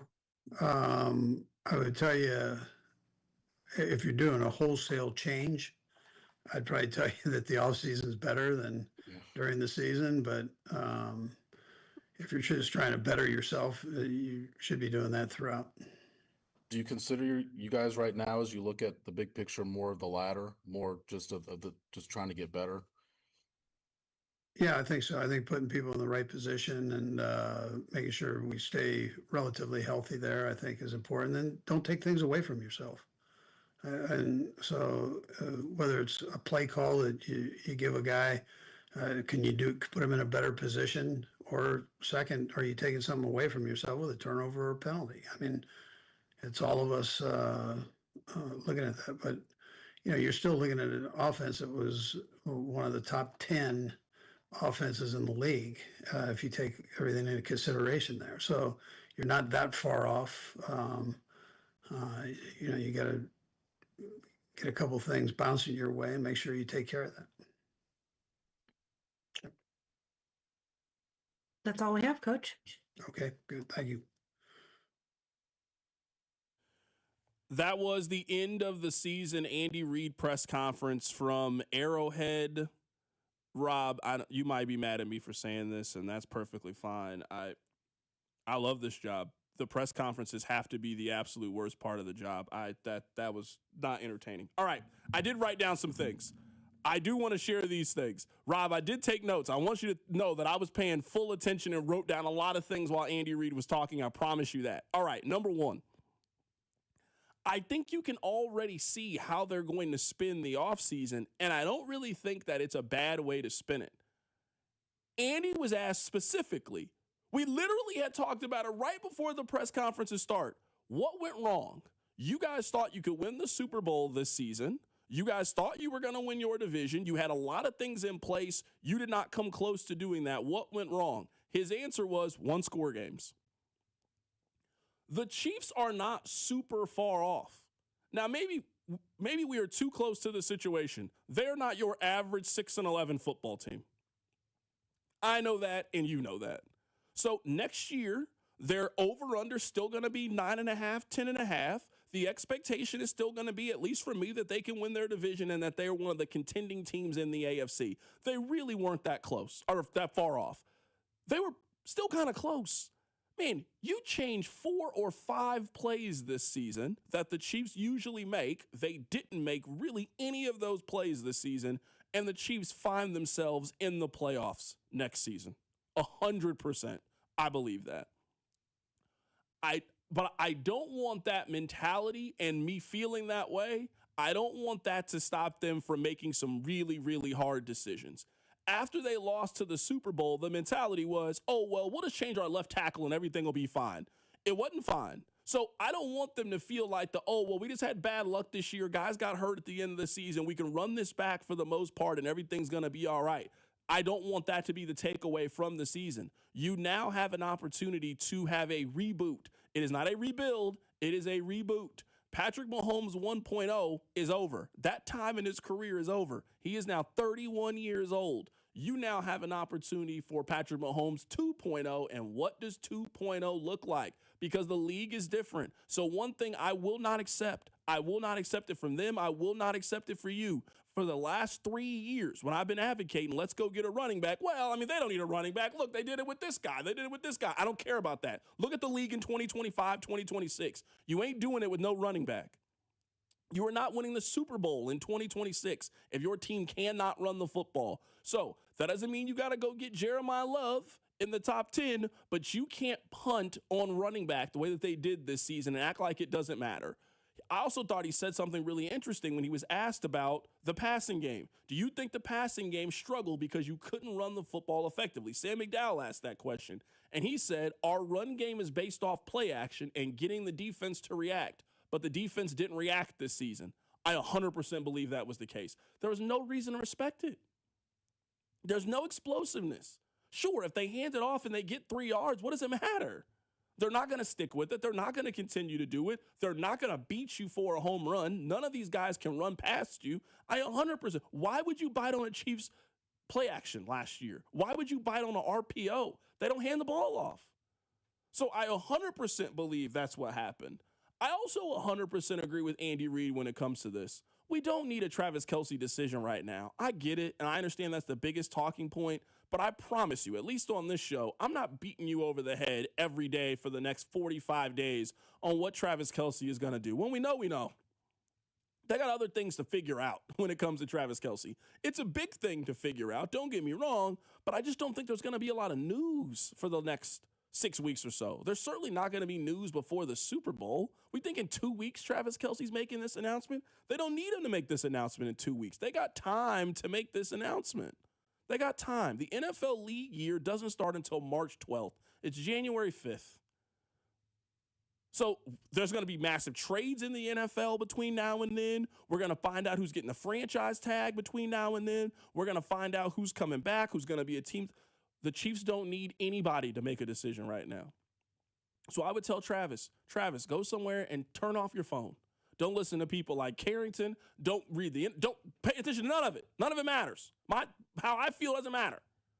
Go spend time with your fiance. Go spend time with your mom, your dad, your brother, your boys, your loved ones, and don't even think about football. And then come back to us in 6 weeks and let's sit down and have a realistic conversation about what you want to do. That's what I would do if I'm the Kansas City Chiefs. And then make a decision. And you got to then decide as an organization if you want them back. And at what price do you want him back? Because it's more than just does Travis Kelce want to play? It's also, do you want Travis Kelce back on the team next year? And at what price do you want Travis Kelce? He was the third highest paid tight end in the National Football League. He cannot make $17 million next year and come back and play on the team. He's going to have to take a pay cut. How much of a pay cut is he potentially willing to take? We can read you guys' texts. We can take your phone calls. What did you hear from Andy Reid as he is ending the season with the press conference? Keep it right here. It's The Drive. The Drive with Carrington Harrison on Kansas City's only FM sports station, 96.5 The Fan. The NFL wildcard round is here, and FanDuel is turning on playoff mode. All customers get a profit boost pack every NFL playoff game day. Each game day during the wildcard round, you'll find a pack loaded with multiple profit boosts waiting for you in the app. Pick the matchups you believe in. I'm starting to become a believer in this Jacksonville Jaguars team because Trevor Lawrence is playing some better football of late. I'll be playing them in the wildcard round. Take your shot on the upset or build a parlay that fits the moment. Then apply your profit boost and go for even bigger payouts while the playoffs get rolling. So visit FanDuel, an official sportsbook partner of the NFL, and grab your profit boost pack every NFL playoff game day. FanDuel is an official sports betting partner of 96.5 The Fan. Must be 21 and present in Missouri. Opt-in required. Bonus issued as non-withdrawable profit boost tokens. Restrictions apply, including any token expiration and max wager amount. See terms at sportsbook.fanduel.com. Gambling problem? Call 1-800-GAMBLER. What would you say was the biggest factor in getting that win tonight? I mean, you said it. I think that was it for me. Factor. I was feeling strong. Had plenty in the tank for overtime. Wait, Factor, like the meals? Yeah, Factor meals. I've been getting Factor high-protein meals delivered all month. I get all the power I need. They taste great, and they're ready to eat in 2 minutes. Okay, I need to get on that. For real. Go to factormeals.com. It's the easiest way to eat like a pro. Wesley Financial Group is not a law firm. I'm Chuck McDowell, founder of Wesley Financial Group. Did you buy a timeshare because they told you it was a great investment? That's a lie. Most timeshares can be bought online for $1. To find out what your timeshare is worth and to cancel it, call us today and we'll send you our timeshare exit kit free with all your options for cancellation. Call Wesley for your free exit info guide. 800-959-3388. That's 800-959-3388. So, you're ready to propose, huh? Yeah, man. She's definitely the one. What are we thinking about the ring? I got my wife's at Hellsberg. I couldn't recommend a better jeweler. I could use some help with that. Man, go to Hellsberg. I had no idea how many details you need to consider. Did you know you can get a natural or lab-grown diamond? I didn't. Figure out what she wants. Trust me, they'll make it happen. Start your story with Hellsberg. Shop in store or at hellsberg.com. This is the story of the one. As an HVAC technician, he and his digital multimeter are in high demand. So when a noisy office HVAC turns out to be a failing blower motor, he doesn't break a sweat. With Grainger's easy-to-use website and product information, he selects the product he needs to keep everything humming right along. Call 1-800-GRAINGER, click Grainger.com, or just stop by. Grainger, for the ones who get it done. Are you 50 or older? This news is for you. The CDC recommends you get vaccinated against pneumococcal pneumonia. Even if you're healthy, your age puts you at risk. People 50 or older are over 6 times more likely to be hospitalized with pneumococcal pneumonia compared to adults 18 to 49. Just one shot can help protect you. Learn more and schedule at vaxassist.com. That's VAXassist.com. ChumbaCasino.com. Sponsored by Pfizer. Chumba Casino brings non-stop fun straight to your screen. Anytime, anywhere. Explore hundreds of games like slots, blackjack, and instant scratch-style cards. Sign up to unlock your free welcome bonus and daily login bonuses. And enjoy your chance at exciting prizes without spending a thing. Just click, play, and enjoy the ride. Sponsored by VGW Group. No purchase necessary. See terms at ChumbaCasino.com. Must be over 21 and present in a state where it's legal to play. This is the story of the one. As the purchasing manager at a manufacturing plant, she knows the only thing more important than having the right safety gear is having it there when you need it. That's why she partners with Grainger for auto reordering, so her team members can count on her to have cut-resistant gloves on hand, and each shift can run safely and efficiently. Call 1-800-GRAINGER, click Grainger.com, or just stop by. Grainger, for the ones who get it done. Car wreck? Get the money you deserve. Mike's got this. Paid for client betrayal and endorsement. The choice of a lawyer is an important decision and should not be based solely upon advertisements. Give me one good reason why I should call DM Law. How about 3 great reasons? 1, it's easy. 2, it's fast. 3, the results. Mike's got this. 816-888-7500. Mike's got this. Here's your traffic report on 96.5 The Fan. Okay, 2-car crash now, 35 southbound just before 119th. Part of the right lane is blocked. Left lane is getting through pretty smoothly. That's where you want to be, 35 southbound at 119 near Independence. Another crash, 435 northbound just before Front. It is the right lane blocked. I'm Val with traffic on 96.5 The Fan. This is 96.5 The Fan, your home for Chiefs football.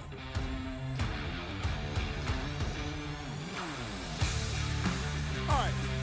This is at least the biggest thing to me with Kelce, as this is day one of having this conversation. We got a text. C-Dot, what happens if Travis says he wants to come back, but the Chiefs don't necessarily want him back? I think that is a legitimate possibility. I really do. I think it's a legitimate possibility. The gentleman then replied, Kelce could come back with a pay cut and just take a bigger cash signing bonus and stay. Just depends on how much Clark is willing to open up his wallet. So this past season, Travis Kelce made $17.1 million. $17.1 million. Rob, I'm asking this question honestly. How much do you think would be a fair pay cut if you are a player who is still a productive player in the league? It's not like we're talking about Travis Kelce is a league minimum player. This isn't like an NBA roster where you keep Vince Carter around. He sits on the end of the bench. He's a veteran presence. That's not what we're talking about. This isn't Vince Carter or Udonis Haslem. Kelce's going to be an all-pro at his position next year. I just don't think you go from being a $17 million a year player, you're still playing at a very, very high level, and now you're coming back to take 80% pay cut and you're playing for $4 million next year. I just don't really think that's the case.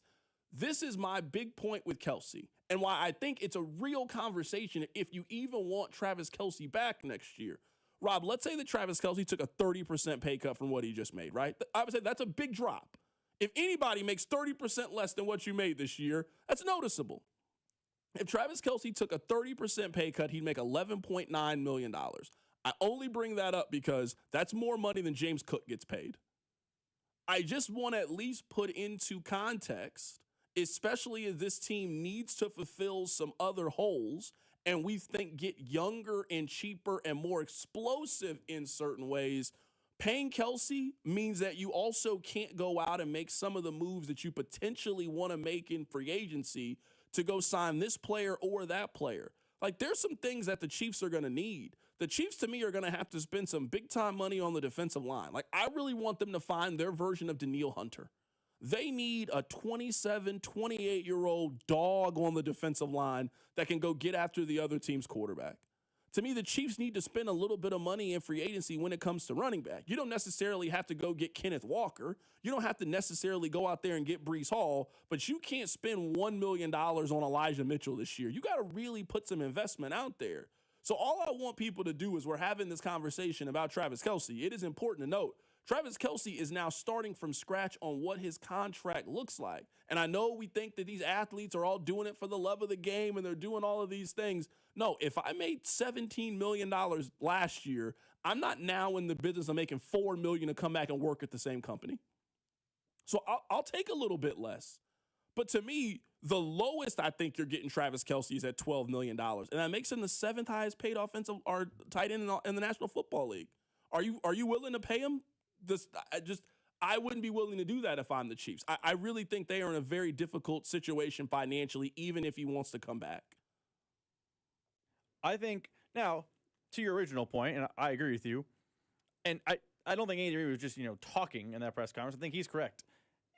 Travis Kelce's going to take some time to make a decision. But I think this decision is far more two-pronged than I think people understand. Because if step one is Travis Kelce has to decide if he wants to play football, which, based on how he last year on his podcast, when he decided to come back, said he weighed the decision for a long time. It is not some easy decision. Then the second decision, if he decides to come back, hey, do you want to get paid or do you want to just play football? Because to what you're saying, if he gets $12 million, that's still more money than most people, me, you listening, will get. But that's a fine, normal contract in the league. Or does he want to get paid like he just did? Because what? He was third, fourth in the NFL in yards among tight ends. Is he going to take $8 million?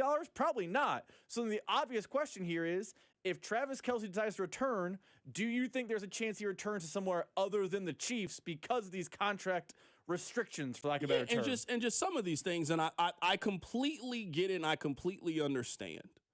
Like, somebody just threw out, CDOT, I would pay Travis Kelce 1 year, $7 million, $3.5 million guaranteed. No. Like, paying Travis Kelce $7 million means that he gets paid like he's Colton Loveland, who is a rookie. So, no, he's not doing this. I just think when we have these conversations about guys, I think a lot of it is like the Tom Brady. Oh, well, Tom Brady, his girlfriend was rich. So, do you guys know how much money Tom Brady made in his NFL career? Take a guess, Rob. You know we love playing this game. How much money do you think Tom Brady made just off playing football? Not a single endorsement. Because sometimes we paint it like Brady was just this, oh, he didn't make any money. He was making nickel and dime. Do you know how much money Tom Brady made for playing football? I don't think he ever got to like the mega deals. I'll tell you, $332 million.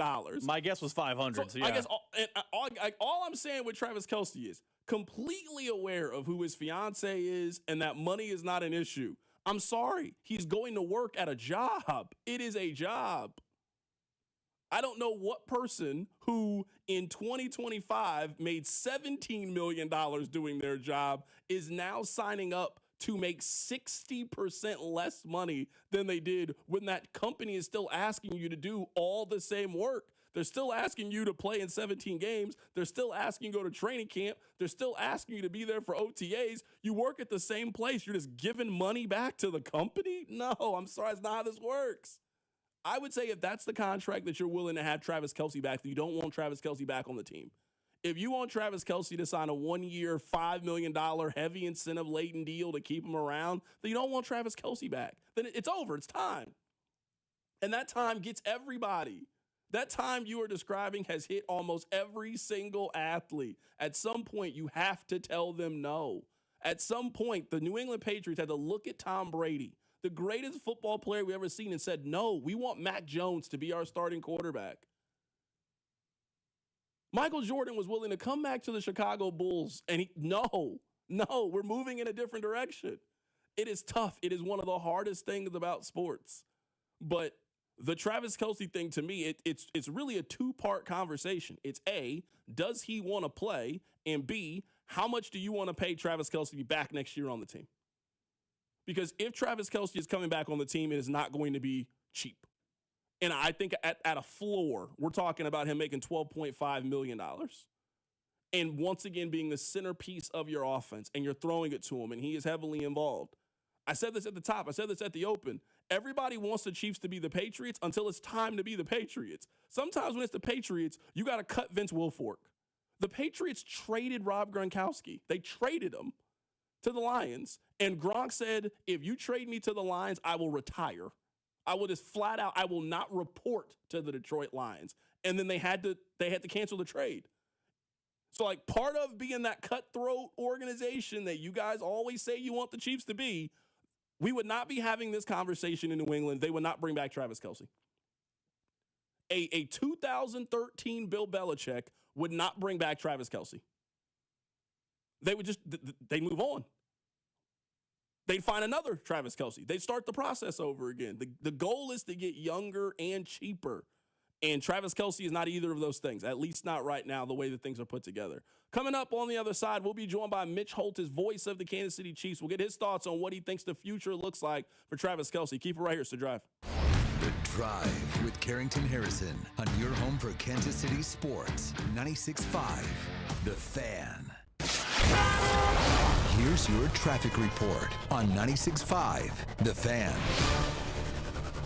Okay, two-car crash now, 35 southbound just before 119th. Part of the right lane is blocked. Left lane is getting through pretty smoothly. That's where you want to be, 35 southbound at 119 near Independence. Another crash, 435 northbound just before front. It is the right lane blocked. I'm Val with traffic on 96.5 The Fan.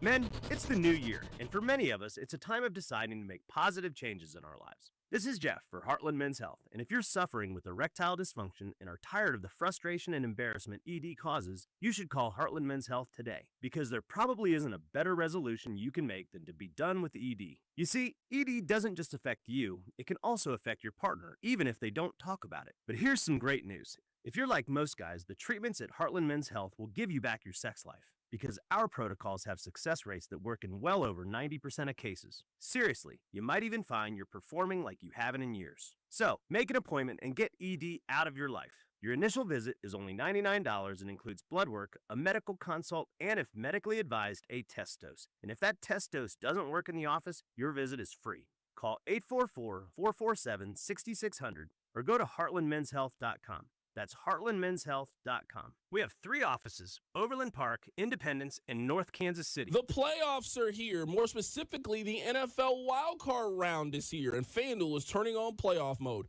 All customers get a profit boost pack during every NFL playoff game day. Each game day during the wildcard round, you'll find a pack loaded with multiple profit boosts waiting for you on the app. So whether you're like me and you think the Patriots are going to go all the way, or you think Jacksonville is going to win in this first round of the playoffs, you can take your shot on an upset or build a parlay that fits the moment. Then apply your profit boost and go for even bigger payouts while you get the playoffs rolling. Visit FanDuel, an official sportsbook partner of the NFL, and grab your profit boost pack for every NFL playoff game day. FanDuel is an official sports betting partner of 96.5 The Fan. Must be 21 and present in Missouri. Opt-in required.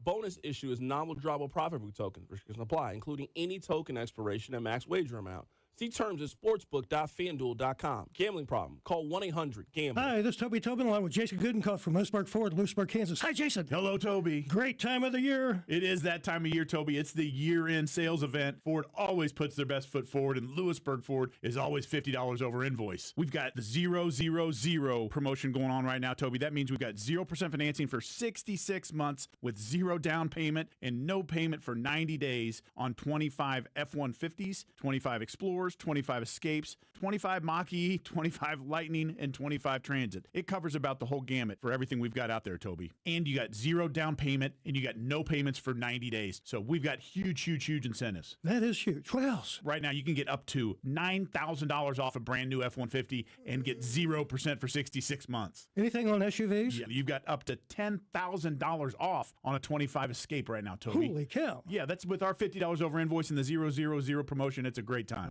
Lewisburg Ford, what is your phone number? 816-444-2300. Or lewisburgford.com. There's nothing I love more than saving money with my Hy-Vee Perks card. Cashing in on all the great fuel saver deals, that's just one of the ways that I save with my Hy-Vee Perks card. I saved 30 cents a gallon just a couple of weeks ago.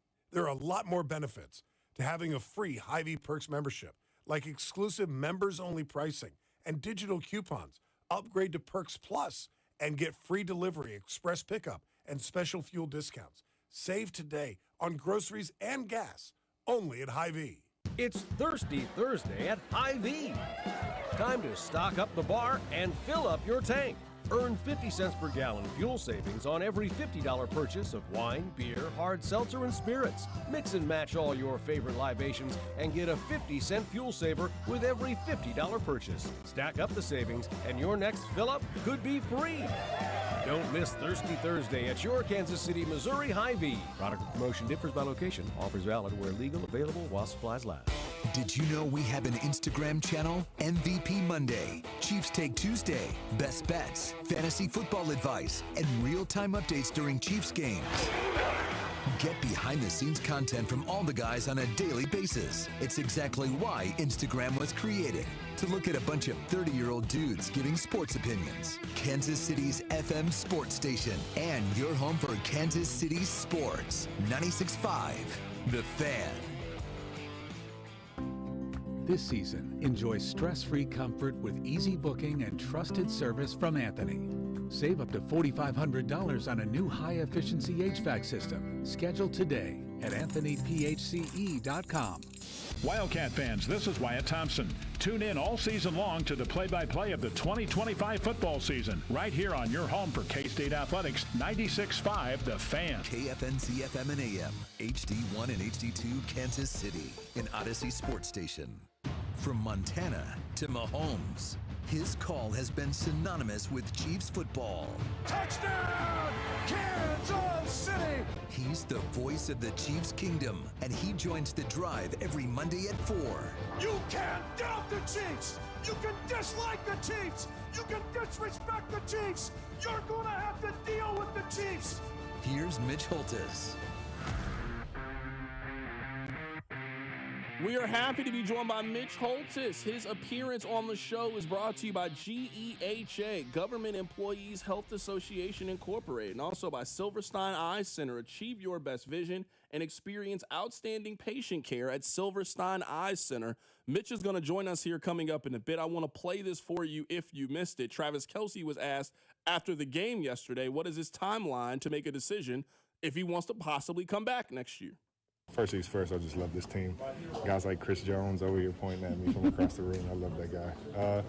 I'm just I'm proud of the way we finished this, even though, it ended the way it did. Guys still showed up, gave it their all, and that's all you can ask for, man. And I got so much love for this team, this organization, and the people here. So I'll spend some time with them, go through exit meetings tomorrow, and get close to the family and figure things out. Either it hits me quick, or I got to take some time. I think last year was a little bit easier. I think I knew right away I wanted to kind of give this one a shot. So I don't know. We'll see. Right now, we're happy to be joined in studio by Mitch Holtis, voice of the Kansas City Chiefs. All right, Mitch, let's just kind of start with this. Andy was asked this question, and you watch and follow this team as closely as anybody, and I'm sure someone has asked you this at a Christmas party, a holiday party. If you had to sum up what went wrong this year with the team, based off the expectations that we had, based on the roster, the continuity, something went awry with this team. What's your answer? What went wrong for the 2025-2026 Chiefs? Tell me you off the air, 6. We got a lot of time, Mitch. There is no one magic answer to that. I'm going to give you a surprising answer for one of them.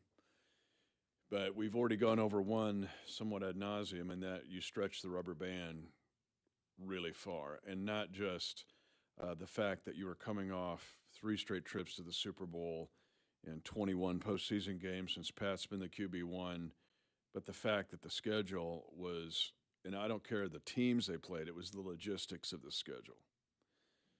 The 2 preseason games that we get back at 6 a.m., then you throw in Brazil, which was a real clunky trip. Then you throw in a Sunday night on the road, a Monday night on the road. That was all before Columbus Day. That's one of them. 2, I'll give you a surprising one in a minute, because I think it's the story no one's talking about in the NFL, particularly as it pertains going into the playoffs. And I was just crunching some numbers this afternoon, and it somewhat verifies my thesis or my hypothesis. Offensively, it was, I just think, a series of things that never getting into a consistent or continuity or a rhythm. I just didn't. There was a couple times maybe, but losing Simmons when they did, the injuries were big, and Simmons being out when it happened, I thought was critical. And then to not have Rashee Rice at the beginning, then you lose Xavier Worthy. It was always off offensively. Defensively, I think there's something big there, and I really want to sit down and talk. Spags and I have talked a little bit about it, but it's really kind of an off-season discussion, and that is, and I'm going through these play-by-play and looking at the video, was the inability at critical times to get teams off the field, especially third and long. And Charger game in Brazil, Jacksonville game, both Denver games. I'm just throwing them out there. Dallas comes to mind. So it's and then the special teams penalties, field position was difficult. There were top 5, I think, in holding on special teams, blocks in the back, and didn't get any explosive returns till late in the season. It's all of those things combined that turned into this season. So, and then yesterday was disappointing to lose that game to them, even though you're on your third offensive tackle on both sides of the offensive line. You're playing Hunter Norzad at right guard, his first ever start. See what he's got. Rashard Smith gets his first ever start. And then you got third and fourth string quarterbacks going. But you still hope you could win that game, especially when you got a fumble recovery at the end. But that brings up my point. The 23-yard down the rail to Michael Mayer is just one of about, I think, 14 plays I've counted that were like that at critical times. That'll lead me into my hypothesis, but I'll get to that when you ask that question later. Yeah, so I guess you ask. I mean, I'm trying to be positive here, and so I'm not telling you anything I wouldn't say or discuss with the coaches, and have. But there's no one single thing. In fact, there's a lot of things that you need to fix. 100%. This is like a comedy. This is like a trope in comedies that everything can go wrong. Like Meet the Parents' Christmas Vacation. From the moment Greg got to Pam's house, it just went wrong the entire thing. And you're right. It was kind of that feeling the entire season. And every time you felt like you had put out a fire, another fire would just emerge and pop up out of nowhere. That is it. And in another room. 100%. Yeah. And at least for me, there have been times I've been very critical of this team, and I think they deserve it. They were one of the 10 worst teams in the National Football League. But it's funny because I don't really think they're super far off next year. Like, we're not talking about an organization that you feel needs to completely start over. This is an organization that needs to tighten some things up, and I think just kind of put a fresh coat of paint on things. So I understand people are super excited about the draft and what that possibly looks like, and this team has 2 picks in the top 40. But I'm really looking to what kind of coaching staff changes are they going to make? What kind of swings are they going to take in free agency? And is this team really going to be kind of business as usual and kind of holding on to if we just flip those one-score games, we'll be back where we are? Or do the Chiefs kind of see this thing as, hey, maybe we kind of got to completely renovate the kitchen in order to sell this house? Well, and I would say, too, then the importance of trying to get a progression and moving forward of the 25, the 24, and the 23 draft classes. Now, if there's anything that came out of these last 2 or 3 weeks of the season was the fact that the 25 class on defense started to show signs of maybe the 22 class. Noah Williams, the last 2 games, 14 tackles. That sack yesterday was awesome. 2 run stuffs, 4 tackles for losses by a DB in 2 games, and 3 of those were against Denver, and 2 passes defense. There's enough there. If you continue to play this defensive style of press cover, I think he fits it perfectly. And he's got a mentality about him. Danon talked about it in the Denver game where he's looking to Peanut Tillman the ball. And maybe outside of Bolt, there weren't Leo Chanel, there weren't a bunch of guys out trying to punch the ball and get takeaways. We only had 13 takeaways. Cooper McDonald, 18 special teams tackles, but got reps at some strong side backer spots, or snaps, I should say, and that was positive. Ashton Gelati, you see something there that he could be a potential Pro Bowler. 14 tackles in the last 4 games, a half sack, interception against the Chargers, quarterback hurry pass defense. Those classes, those guys, 25, 24, 23, have got to progress. Coach them up.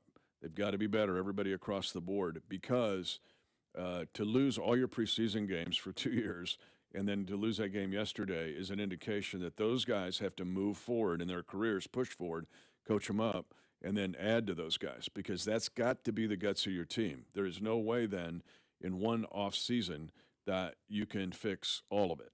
And so part of the remedy is for those guys to advance in their careers almost on a singular basis. Right now, we're joined in studio by Mitch Holtz as he is brought to you by GEHA and also Silverstein Eye Centers. Let's talk about Travis Kelce. I don't think that enough people are talking about it through this lens. It's really two different decisions. It's A, does Travis Kelce want to come back, and does he want to continue to play? And then it's the second part. Travis Kelce right now is not on an NFL team. His contract has expired. Right. So it's just the do you want Travis Kelce to come back conversation, which we see a lot of times when it comes to organizations. You know this very well. Organizations say no to its legends all the time. Joe Montana went to go play for another team. A lot of these guys end up in that situation. So I think so much of the conversation is just about what Travis wants to do.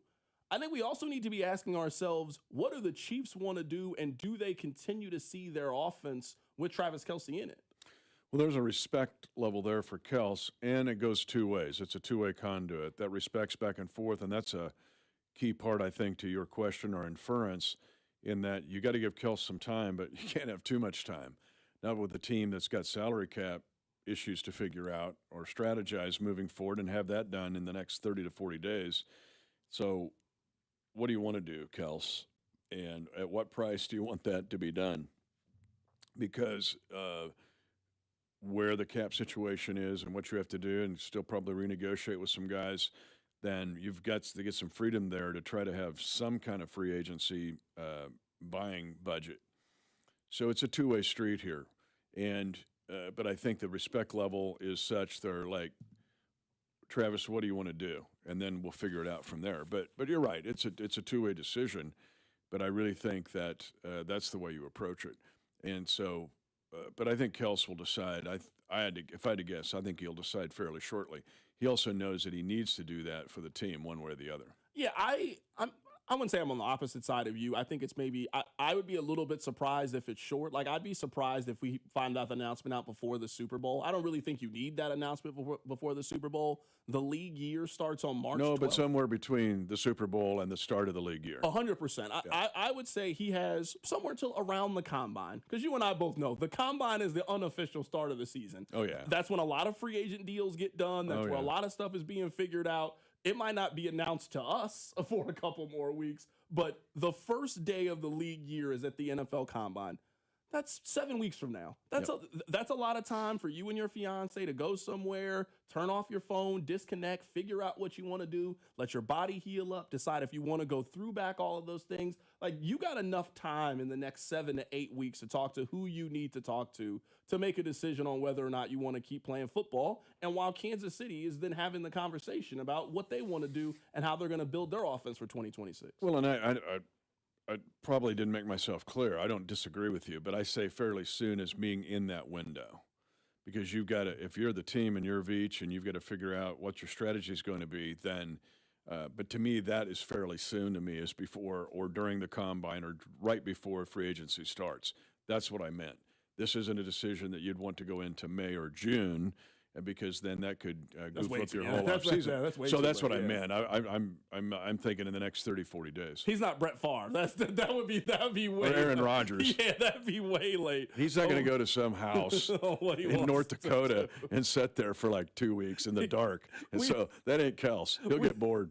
We don't talk about it enough. Brett Favre just decided in July, hey, you know, I actually still want to play quarterback again. No, we've already decided who our quarterback is. Yeah. What would you say their top positions of needs are? Oh man, there's a lot, and there's no one area that's more than you're going to be asked a million times about what you want them to do with this top 10 pick. But it's straight across the line here, and I'm not going to give you an earth-shattering answer.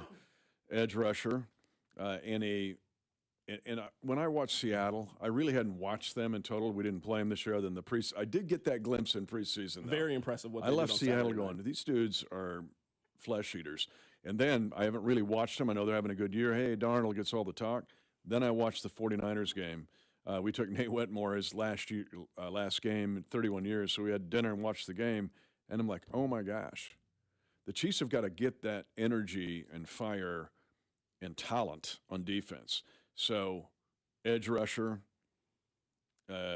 impact player in the secondary on defense, whether that's safety or corner. You just have to find what Seattle's got, because right now that might be enough. And that gets to my thesis point. I want to get to this because I think it's It's no one's talking about it in the league, but I'm about ready to put it out on social media tomorrow or Wednesday. In that, you've got to get a flesh-eating type defense now in the league, particularly the way the league is playing. Offensively, it's obvious, but if a wide receiver, you're going to have to do something if Kelce doesn't come back. You can't replace Travis Kelce. He's one of one. But you're going to be setting at about 80 catches and about 900 yards. You got to replace somehow. And you can spread that out. But that means a rookie player or a free agent player is going to be probably both a huge part of that, as well as you hope Rice gets it going and that Xavier gets it going. And you find a running back to get some of those yards back as well. So all of that and a tackle. I mean, the offensive line could be good. If Josh Simmons comes back roaring, there's enough signs there that with him, so Matia has shown that he's a left guard. We know about Creed and Trey. And then right tackle, what happens there? But you could get another young player to possibly play there, have Esapole, curious what he'll do. That's part of the coaching up process I talked about. And the same with looking at Jalen Moore, right? He's never been a starter. Let's go every week. And so what do you have there? But all of those things, man, there's the grocery list is long. We got to go to Hy-Vee, and it's going to take a while. For sure. It's funny that you and I mean the same thing, but use a different term. Like when you say flesh eater, for me, it's you need a dog. Like when you mentioned Seattle's defensive line, I think they need a Seattle version of Frank Clark. Like a young, on his rookie contract, hungry, out for that second payday. What we're seeing on all these playoff teams, that's what we're seeing. Or you need a Danielle Hunter type. Day one in free agency, you need to identify who that pass rusher is, and we know it's not going to be cheap because that's not what pass rush in the free agency is expensive. But you go out there and you find that guy opposite of George Karlaftis. I mean, their leading sack guy had 6 sacks this year. That's just not good enough for a defense. You got to have a 10.5, 11 sack, game-changing kind of defensive lineman. So that's for me. And it's better on these teams. They're finding him in the draft. They're finding that because you want him on a first contract. You go get a free agent, now you're eating up a bunch of cap. But we just listed all the groceries we're going to go buy at Hy-Vee. Well, if you're spending $200 at the meat counter, you only got $50 left. So you're finding good edge rushers, young guys in the draft. So doesn't mean it goes to the top of the list, but it's up there, close. You want to hear my thesis now? Go ahead, of course. I was ready for it. The league is changing. It changed, and the Chiefs helped change the league. And it's been so subtle, and it's been disguised. What's happened in this league the last 2 years in specific, maybe 2.5, is it's turned into a defensive time of possession, don't turn the ball over, we'll take the ball, who's efficient, who can make the key plays. We're actually back somewhat to the 90s. It just doesn't look the same because we're camouflaging these plays. We're not lining up in 2-back and running ISOs and leads and powers. We're running short passing games, tunnel screens, hooks. These looks like a check down throw, but it's really not. It's a one-man screen. You want to go through these? Time of possession. Of the top 9 teams in time of possession in this league, 8 of the 9 are in the playoffs. Buffalo leads it at 33-09. They're protecting their defense, have all year. So they're going to play you. So my point is the Chiefs not giving up a gob of points, and I want to talk with Spags about this. Teams are not playing to get a gob of points. Kansas City in 2019, when they won Super Bowl 54, was 19th in time of possession because they were explosive, right? Number 2, time of possession in the league, Chargers, 32 minutes and 30 seconds. What are they doing? Don't turn it over. Herbert, don't turn it over. We're going to play to the defense. We'll play field position, 8-minute drives. Let's hope we get a touchdown in the 8 minutes. Tampa Bay's 3rd. They almost made it. That's 3rd. That's the only team in the top 9 at time of possessions that didn't make it. And they were New Orleans win away from playing in the playoffs. 4th is Houston, 31 minutes and 49 seconds. Play to the defense. We'll play field position. Stroud, don't turn it over. We'll get enough explosive plays. 5th, Jacksonville, 31 minutes and 27 seconds. Hey, Lawrence, you can get a big play on there. We're going to control the game. We'll control it. We dictate terms. Defense is pretty good. We'll score at the end of these 8-minute drives. New England is 6th, 31 minutes and 18 seconds. They're playing this way too. 7th, Denver, 31 minutes. Knicks, just don't turn it over. We're going to throw 18 tunnel screens. We'll throw a check down to Harvey. We'll run the ball to Harvey. will throw a check down that looks like a check down to Harvey, but it's really a disguise screen. This is all camouflage and window dressing. But 8th, Chicago, 30 minutes and 49 seconds. 9th, San Francisco at 30 minutes and 42 seconds. And so the Chiefs defensively have got to get off the field. That's one big part of this. They were 29th in the league, and the average number of plays against the Chiefs was 8.81 plays and scoring plays. And then last in the average time to score by the opponent at 4 minutes and 25 seconds. That is a positive if you get the stop at the key time, and that didn't happen. You lost 6 games of the 11 by 3 points or less. 6, which to your point is saying maybe it's not that far off. But then if you look and kind of turn the screws on a little bit, you're seeing that there's some hidden things there that have got to improve that could give you 3 or 4 more wins right out of the gate next year. I think to your point, I think the shift was defenses were really big and heavy, and then the spread offense came in, and you can't defend it with 340-pound guys that can't move sideline to sideline. Defenses got a lot lighter, a lot faster, and now offenses have just said, well, the way to counteract this is just to run the football more effectively and just dominate the line of scrimmage. Like one thing that really stood out to me. Or disguise runs, passes of 5 yards or less that are essentially runs, but we disguise it. One thing that stood out to me watching, I would say, the most important games this week. So the game that decided the 1 seed in the NFC and then watching the college football playoff. Man, for the most part, it was which team is the more physical up front and which team can establish the line of scrimmage. That was the team that won. Like watching that Ole Miss game, I think Georgia's a better team than Ole Miss. Man, Ole Miss just dominated it. Miami, I think Ohio State has the most talent of anybody. Miami just decided we are going to beat you up for the next 60 minutes. And you just described Indiana. Yeah, okay. And we don't think you can do anything about it. Indiana, the exact same kind of way. So I'm with you. When it comes to the Chiefs and where I think this thing got a little bit off on both the offensive and defensive side, offensively, when it comes to running the ball, they didn't have the ability to be physical with you in that way. And the same way on the defensive line. And if you can't control the line of scrimmage on either side of the ball, it's just tough to consistently beat teams in this league right now. And I think where I would take your point further, the fact that these edge rushers have become so good. These are Olympic athletes. Think of Nick Bonito, but he's a little undersized. This isn't necessarily the Neil Smith types. They're more of the Derek Thomas types. But what do teams do to counteract that? They'll either run at them or try to run by them or set up a bubble tunnel screen where I'm just throwing the ball by you. I'm getting a 4-yard pass by you to get another couple blocks and maybe get 14 or at least get to 3rd and 2. How many times do you see teams now trying to let's get to 3rd and 2, 3rd and 3, 3rd and 2, so it becomes an automatic 4-down territory. We're seeing that too in the league. But I do think, and I agree with you, it is the byproduct of these defenses getting faster because the plodding teams that just run the ball and slam the ball at you doesn't always work either. But if you tweak that enough and the ball's coming out fast.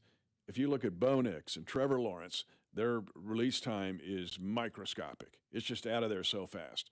When Tua was playing his best ball, he's just getting rid of it and so fast. And that mitigates your speed rusher guys. But how do you get rid of the ball fast? Quick digs, tunnel screens, bubble screens, check downs, fake check downs, little baby screens. So the league has changed. And so it'll be curious to see what happens in the playoffs because it's going to be almost the theme of every one of these games, in my opinion. Rams are a little bit different, but even the Seattle is sitting here. They're not in this top 9, but they play to that defense. Sorry, they do. And don't turn it over. Just don't turn it over, and don't 5- and 7-step pass drops are becoming the way of the dinosaur, at least now, until the league adjusts backs. That is Mitch Holtis, voice of the Kansas City Chiefs. It's the last time we're going to talk to you, Mitch, for a while. I'm sure we'll catch up once we get closer to free agency and closer to the draft. But you know what? Next Monday at 4 o'clock, I'm not going to see you. That's going to be sad. Well, yeah, it'll be withdrawal. I will say this: you haven't been to a Super Bowl party. So what? You haven't been to a Super Bowl party in a while. You'll get a chance this year to go to one. No, that's true. The other thing I'm going to do, and I've never done it, and I got to be full admission. 32 seasons of being the voice of the Chiefs, something I've never done. I'm going to do this year, is go to the combine in the flesh. Never done it. Why? When we were on these runs. Before the runs, I was doing college basketball. I would do 20 to 25 games a year. And that's hard to get that squashed in after Valentine's Day. But like the years where we were out of it, and pre-Andy, or even the first 5 or 6 years of Andy, I'm doing college basketball.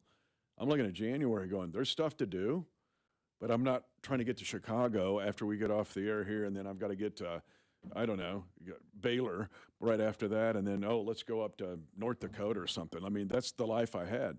I don't have it this year, so I'm going to the Combine. I'm going to check it out. Look at that. Mitch Holtz is out here changing lives right now. Changing your own life, Mitch Holtz. So I'm excited about it, but what a year to go to the Combine, because the 26th draft needs to be a home run. For sure. And they say you can't teach an old dog new tricks. We're teaching an old dog new trick. For the first time in your life, you're going to the Combine in Indianapolis. Just put the fake rabbit out there. I'll chase it. I'm going to tell you right now, you got to go to St. Elmo's. That's what everybody says. Been You got to there. go to St. Oh, no. I'm saying you got to go during the Combine. It's different when you go during the regular season, because I think everybody in the NFL is at St. Elmo's. Because I love shrimp cocktail.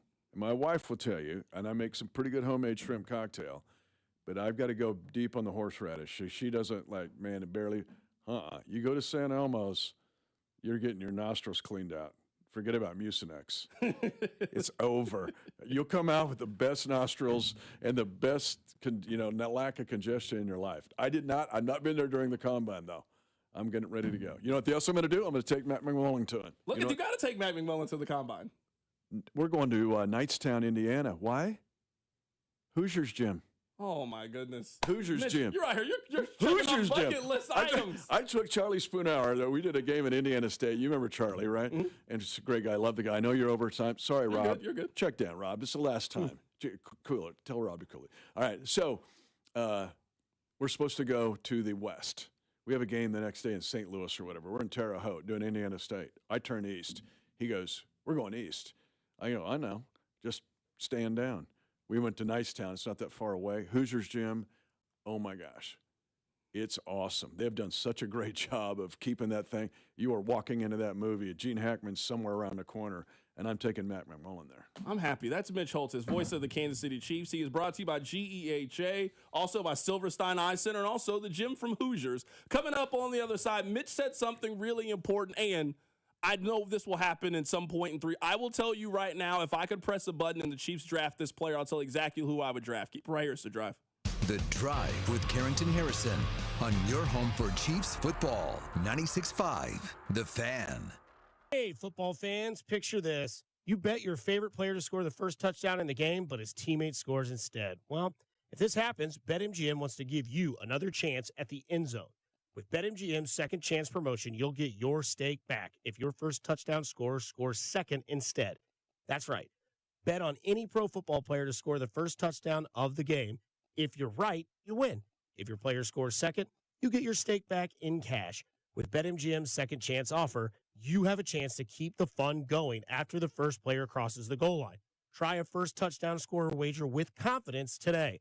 BetMGM. Make it legendary. BetMGM and GameSense remind you to play responsibly. Gambling problem? Call 1-800-GAMBLER. See BetMGM.com for terms. 21 and older only.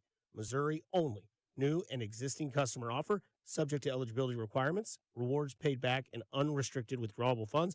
Please gamble responsibly. I built this business the old-fashioned way. Hard work and a whole lot of spreadsheets. Yeah, about that, I upgraded us to Odoo. Odoo puts everything we need, sales, inventory, accounting, on one connected platform. No more juggling systems, no more headaches. So it all works together? Exactly. Odoo is the all-in-one business software that makes running and passing on a business easier than ever. Take your business into the next generation. Try Odoo free at odoo.com. That's ODOO.com.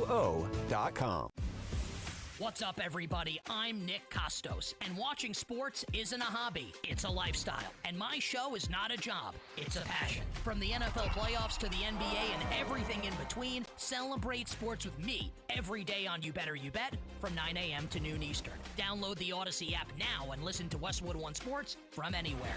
It's You Better You Bet with me, Nick Costos, live and interactive Monday through Friday, 9 a.m. to noon Eastern, presented by BetMGM. Attention. Have you racked up $10,000 or more in credit card debt? Are you barely getting by making minimum payments?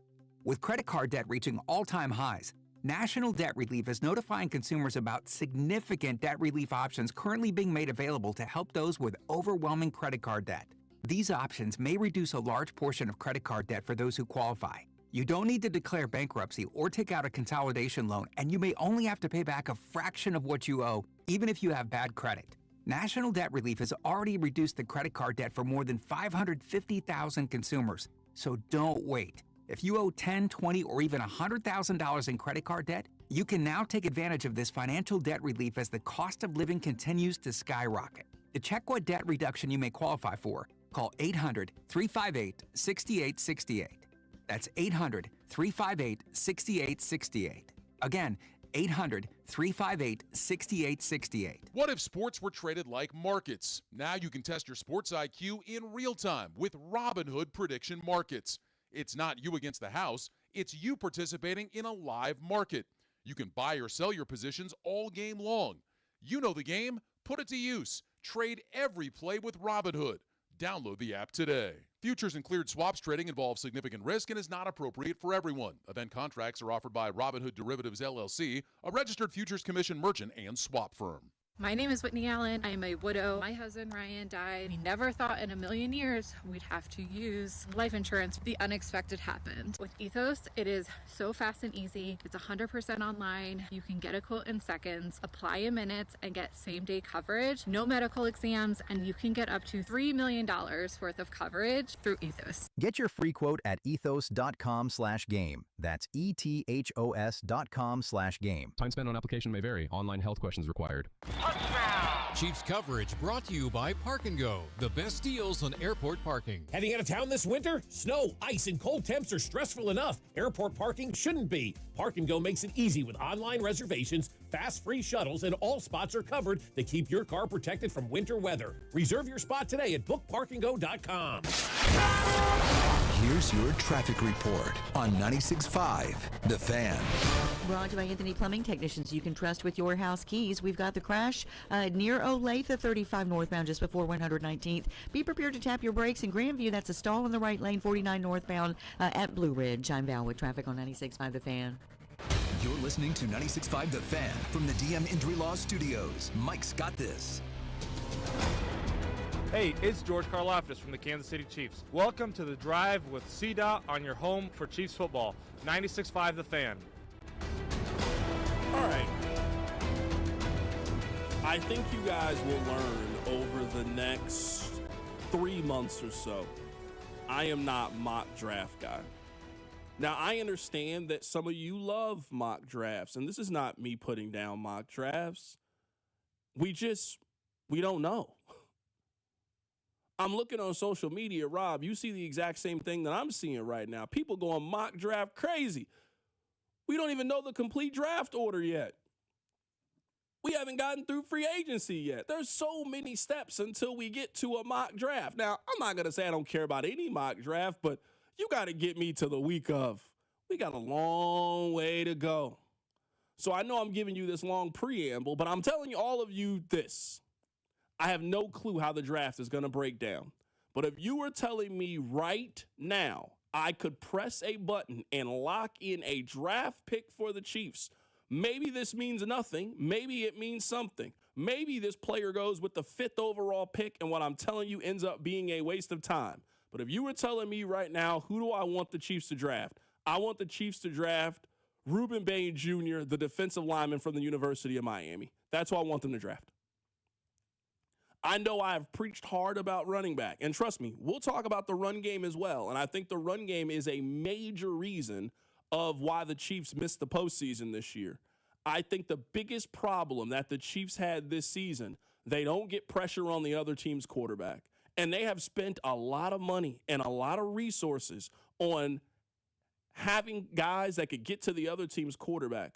Rob, do you want to know what the leading sack guy on the Chiefs was this year? It was 7. Chris Jones got 7 sacks. George Karlaftis this season got 6 sacks. Charles Omenihu got 3.5 sacks. These are the guys who are supposed to generate the pass rush for you. We have seen Chris Jones right before our very eyes go from a guy who went from 15.5 sacks to 10.5 sacks to 5 this season, and then he just sprinkled 7 this year. Your leading sack guy for a championship-level defense cannot get you 7. If there is a theme that I noticed, and I'm sure you did too if you watch these games, and I get it, the holidays, you got stuff going on, kids, family, I get it. It's my job to watch these games, so I was watching them. There was a theme. The more physical team won all of these important games that we saw over the last 4 or 5 days or so. Go back to the college football playoff. Go back to Sunday's matchup between Seattle and San Francisco. Go to the game last night between Pittsburgh and Baltimore. Who was the tougher, more physical team up front? Could you create pressure? Could your defensive linemen disrupt timing and disrupt the flow of the game? That was the team that won. The Chiefs did not have that ability at all this year. They need a dog up front. Mitch used the term, they need a flesh eater up front. Same concept. They need a level of nastiness. Everybody's just gotten too nice. Everybody's just gotten too happy. We're doing documentaries and we're doing... No. You need somebody who is coming in hungry, looking to prove something. You need that same attitude from a Frank Clark who stood there and said that everybody is talking down about us, even though you were the home team in the AFC Championship. No, everyone thought you were good, but that's the mindset, that's the mentality that you need. Who's their dog on defense? Who's the tone setter? Who's the guy that gets physical, who gets rough, who holds guys accountable, who plays with that sort of reckless abandon? Because we can look at all of the teams that you think can win the Super Bowl. I bet you I can point that person out on their defense. They need a guy who can physically set the tone. If you're telling me right now, Carrington, who do you want?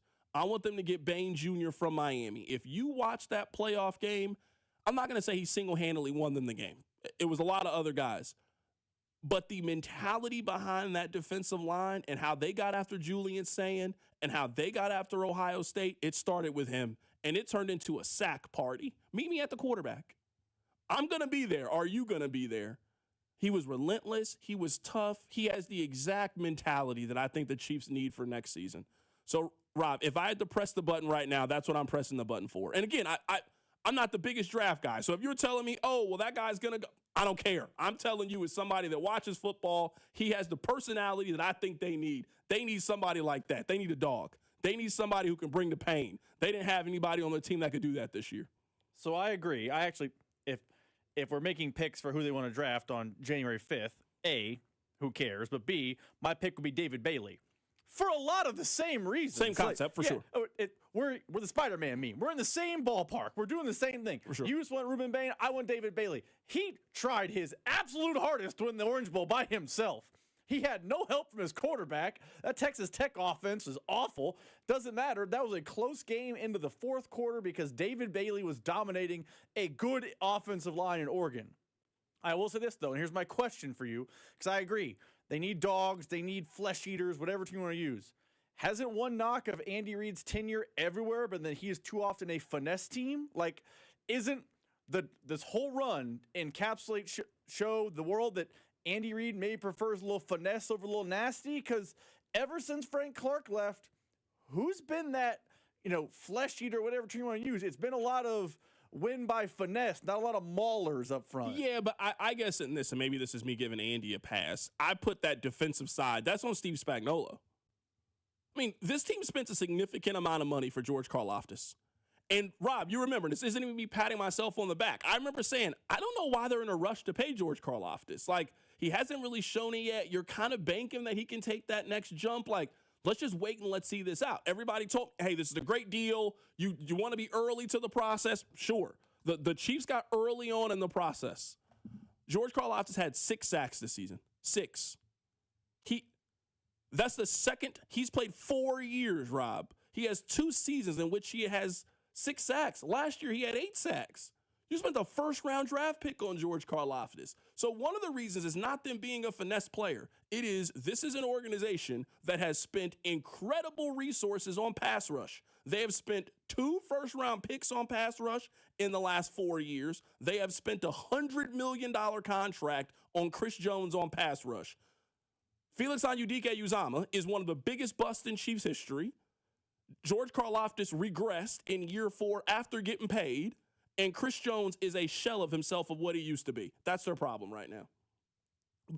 We can talk about running back. We can talk about all of these other things. The biggest answer to what went wrong this season for the Chiefs is they let their defensive line deteriorate. And if you look at the National Football League, the teams that are winning, the teams that have a chance, you got to dominate the offensive line of scrimmage. The Chiefs couldn't run the football this year at any point, and we were trying to justify, well, I mean, if you run 3.7 yards per carry, I mean, if you run it 3 times, that's the first stop it. We all watch football. If you run the ball for 3.7 yards per carry, your running game stinks. We all knew this.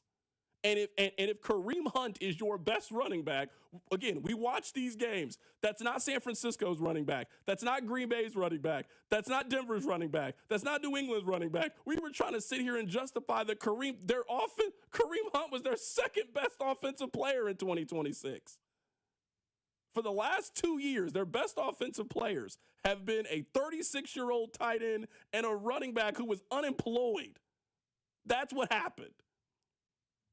Control the line of scrimmage on offense, control the line of scrimmage on defense. You can turn this thing around by focusing on those 2 things this offseason. We'll reset things coming up in the hits. Keep it right here, so Drive.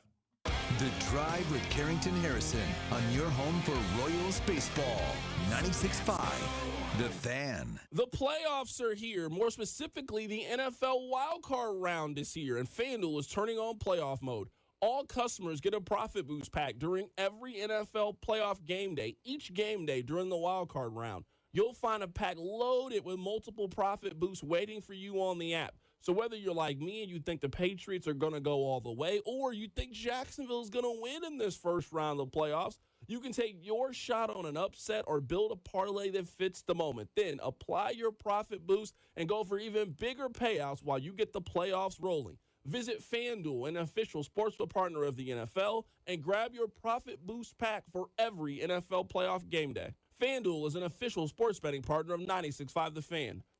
Must be 21 and present in Missouri. Opt-in required. Bonus issue is non-withdrawable profit boot token. Restrictions apply, including any token expiration and max wager amount. See terms at sportsbook.fanduel.com. Gambling problem? Call 1-800-GAMBLER. Wouldn't you like to take a vacation from your bills? Well, you can. With credit card balances at an all-time high and Golden Oak's 4.5% rate, you could be saving thousands of dollars after a simple phone call. Call today and get your cash in as little as 14 days and make no payments for 2 months. Call 913-890-GOLD. Golden Oak Landing cured my blues. 5.442 APR, FHA 15-year, 20% equity, qualified credit, additional terms apply. NMLS 114937. I wish I'd gotten treated for my erectile dysfunction sooner. Men, I hear this all the time from our patients. This is Jeff for Heartland Men's Health, and if ED is a problem in your life, resolve to get it treated today and stop having it affect you and the one you love. ED is simply a medical condition, and it's fully treatable.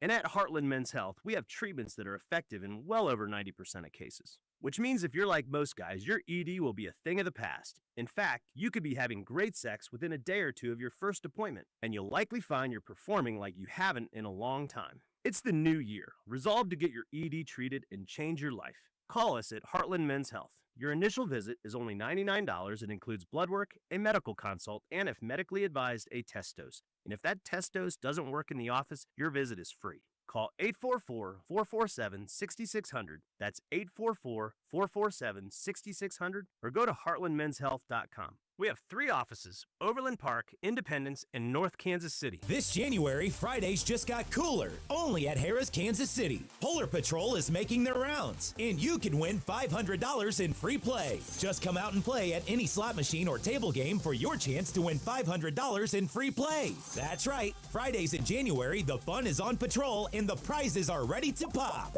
So bundle up and head to Harrah's Kansas City where the good times keep flurrying. 21 or older to gamble. Know when to stop before you start. Gambling problem? Call 1-800-GAMBLER. And Doug. There's nowhere I wouldn't go to help someone customize and save on car insurance with Liberty Mutual, even if it means playing in a football game. Boom! 42!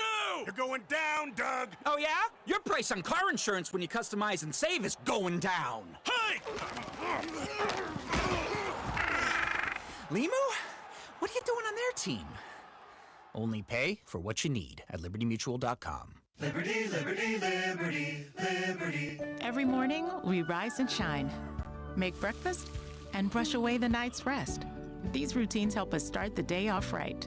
Nature Made vitamins are a simple step in that daily care regimen.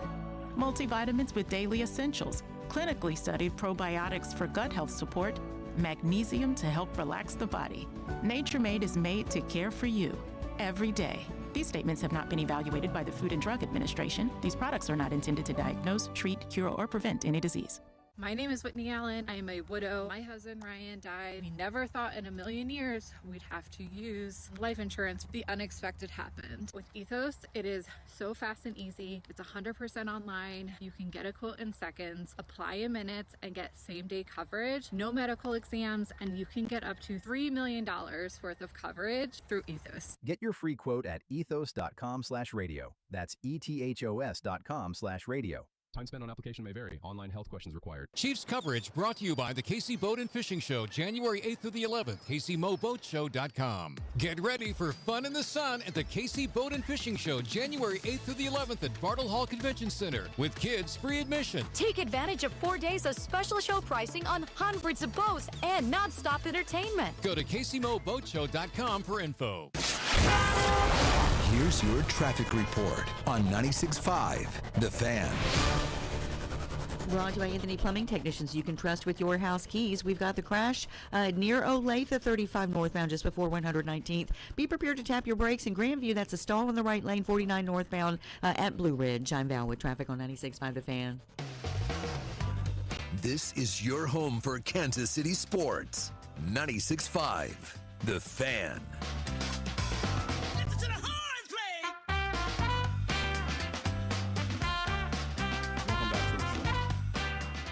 Rob, you want to talk about Darren Peterson right here? Or you want to wait? I mean, we can. I'm just asking. Not gonna make me happy. If you want to keep talking football, we can, or do you want to talk about Darren Peterson? Because I remember when, back in the day, we used to stop whatever we were talking about to talk about Darren Peterson. Now the kid playing, and now you don't know if you want to talk about him or not. We got a little time. I'm sorry. Did you watch a different game Saturday than I did? I watched it. Is he playing? Because if you went out and did something at halftime, I'm sure you would count him as playing. No, I watched it. Second half, did he play? He played the same amount of minutes as me and you. This is the thing. And this is me giving you, this is not me trolling. This is not Missouri fan Carrington. This is sports talk radio host in Kansas City, Carrington. They have put, Darren Peterson, his family, whomever, they have put Kansas in a very impossible situation. I don't really think this Kansas team is that good without him. I think they're fine, but I mean good by like a Kansas standard. I mean, you can't win the Big 12 without Darren Peterson. I don't think they can be a top 4 seed in the NCAA tournament without Darren Peterson. I mean, they'll be fine. Like, let's say that right now Darren Peterson says, you know what? I'm too hurt. I'm going to shut it down, and I'm going to go get ready for the NFL or NBA draft. Nothing that KU fans care about. I mean, when they have that entire trophy case, when you walk in and all of the banners, you will not put a single one of those up this year if Darren Peterson is done for the rest of the year. I also don't know how you do this with the current power structure that they have anyway. I mean, I don't know how to operate I don't know if Rob's going to be here from 2 to 6.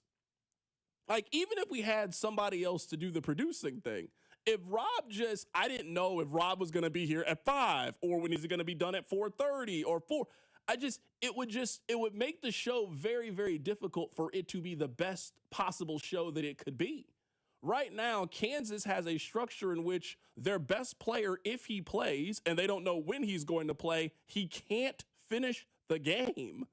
He has not finished a single game this year. This is not me telling you that I don't think he's hurt. I think it is obvious that he is hurt. But I can't be the only one that noticed this. I'm watching the game. I was actually at the other place when I was watching the game.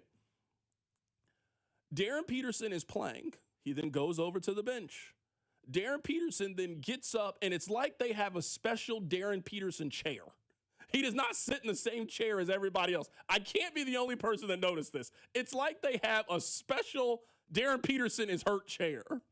He then grabbed that little sharper image Theragun, and I knew right then in that moment, he's done. He's not coming back. Anytime I've seen him grab that little Theragun, he was done for the rest of the day. And when that happened, KU, who was looking like they were in danger of getting blown out at that point, It was like everybody just kind of looked over and realized that Darren was done, and then everybody just kind of locked in and were like, all right, I know what we need to do now. I can't be the only person that noticed this with KU.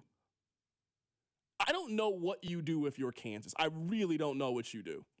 This might honestly be worse than Michael Porter. At least Michael Porter, he just didn't play. Michael Porter got hurt in the first game and then didn't play again in the regular season for Missouri. Now, sure, it was always the back and forth of, is he going to come back? But it's not like Michael Porter started the Kentucky game and then scored 17 and then was done for the... No, that's not what happened. This might be one of the more difficult situations we've ever discussed in college basketball. I think he's hurt. I really do. I think he's hurt. I think if he was in the NBA already, I don't think he'd be playing right now. I think he would just be sitting out and they'd be telling him. I think he's trying to play through this at KU because I want to be here. I want to play. It's impossible to not hear the conversation around you. You're an 18, 19-year-old who has grown up on social media. You got to hear what they're saying about you. If I hear what they're saying about you and I don't cheer for them at all, I know you hear what they're saying about you. It really is an impossible situation that Darren Peterson is in. I don't envy it a bit. I mean, I can't relate. My team won on Saturday, so I mean, I don't even know why I'm having this conversation with losers, but it really is a tough situation. I'm saying that as a sports fan. I don't know what you do if you're Kansas. I will say, as this thing is, I feel like it's like Groundhog Day. Bill Self met with the media today. There is absolutely no thought of shutting him down for the season, and he's probable for tomorrow. I don't understand it. It's like you guys are trapped. That's what it's like. I'm serious. It's like Kansas basketball is trapped. It's like they are in a bad contract. That's what it's like. They're in a bad contract. Except for in a bad contract, you hate it all the time. When he's on the floor and playing, oh, is it good? Okay, but he's I'm never saying doing that. But you know something's going to go wrong. Something has gone wrong every single time he's gotten on the court at Kansas. There's not been a time it's gone right. He hasn't been able to finish the game yet this season. We're at conference play. Rob, I'm not even trying to be funny. You're a Kansas basketball season ticket holder, and you've never seen him play. You're going to the game tomorrow. You have no clue if he's going to play or not. And if he does play, if it's a close game in the final 5 minutes in the second half, are you sure he can play? I will say this, to your point, I was probably more locked into the post-game comments than you were. I'm just going to guess. I assume you were not locked in. I don't care about the post-game comments. That ain't got nothing to do with me. I'm just going to assume. Now, I'm going to tell you one thing. I don't mind watching the Kansas games. I got to watch the Kansas post-game? Absolutely not. But that's your job, Rob. Watch it for us and report. The minutes restriction conversation and that thing is just mind-numbing. You know how you got to use them? You got to use them like Michael Jordan in The Last Dance. Remember Michael Jordan told that story, how he could only play 7 minutes? Oh, yeah. That's how you got to start using Darren Peterson. That's it. You got to use Darren Peterson like Michael Jordan in his second year when he broke his foot. But then again, today with his press availability, Bill Self said, yeah, it wasn't a minutes restriction problem. His leg just tightened up. So why did the minutes restriction ever come up? It rang in my head what you said. Every time Bill Self has talked about Darren Peterson's health, it makes fans more mad. He mentioned a minutes restriction for the first time anyone has ever heard that. I know you don't follow KU basketball like you listen to the press conference and stuff. Had you ever heard of a minutes restriction for Darren? I hadn't. You hadn't. KU fans hadn't. He said it in postgame, and then today he was like, nope, that's not a thing. Just tighten the leg. Why? Why is he talking? Let me ask. This is a real, genuine question. If Bill Self came to you and asked, what should I do? What would you tell him? Put him on an actual minutes restriction and play him in the last 5 minutes of games? I think it's in Kansas' best interest to sit down Darren Peterson for the whole season until he's healthy. That's fine. I'm with you. But shutting him down just to shut him down and be a 6 seed, he's not healthy. KU. He's not healthy. This strategy I've never seen Kansas basketball bend over backwards for a player like they are doing right now with Darren Peterson. You've never seen them do this before. Now, maybe this is last year went so poorly for you guys and you were willing to do everything to get back to your position. He controls your team. Right now, he's bigger than Kansas basketball. He's bigger. I will play when I want to. I'll practice when I want to. I'll sit down. I just don't know how you run a team this way. If you can play, you can play. If you're hurt, you're hurt. We respect it if you're hurt. But if he can't play 25 and 30 minutes and play in critical stretches, I just don't know how you grow as a team with him on the floor with the uncertainty of not knowing when he is going to be there. I say this with no hate, no trolling, no shade. I think it's in Kansas' best interest to shut down Darren Peterson for the time being because we keep playing this. Well, I mean, they got Iowa State coming up in a couple of days. I hope he's back for that game, and then he'll come back for that game, and it'll be the exact same situation. The kid's hurt. He's hurt. He can't play. If he played on the Spurs, he wouldn't be playing. The Lakers would not let him do this. The New York Knicks would not let him do this. They wouldn't. They would not let him do this. Sit Darren Peterson down. And if he's down for the next 8 weeks and he gets back for the Big 12 tournament, but he can play, then we can have a conversation. That's what I would do. I know that no one at KU asked for my decision. They smoked my favorite college basketball team. So what does it matter? This is not working for anybody. No one can be happy with the current situation they have going on right now at KU. And either something has to change. He has to get healthy or an adult has to make a decision. Because the kid is going to try to play. I think he's trying to play. Somebody in a position of power needs to tell him no. And I don't know who that person needs to be. We'll talk Chiefs in the 5 o'clock hour. Keep it right here. It's The Drive. The Drive with Carrington Harrison on your home for K-State Athletics. 96.5, The Fan. Here's your traffic report on 96.5, The Fan. Keeping an eye on that stall, the right lane blocked 435 southbound just past 23rd. Also 70 westbound as you approach 470, right lane blocked. That's a stall in the right lane. I'm Val with traffic on 96.5 The Fan.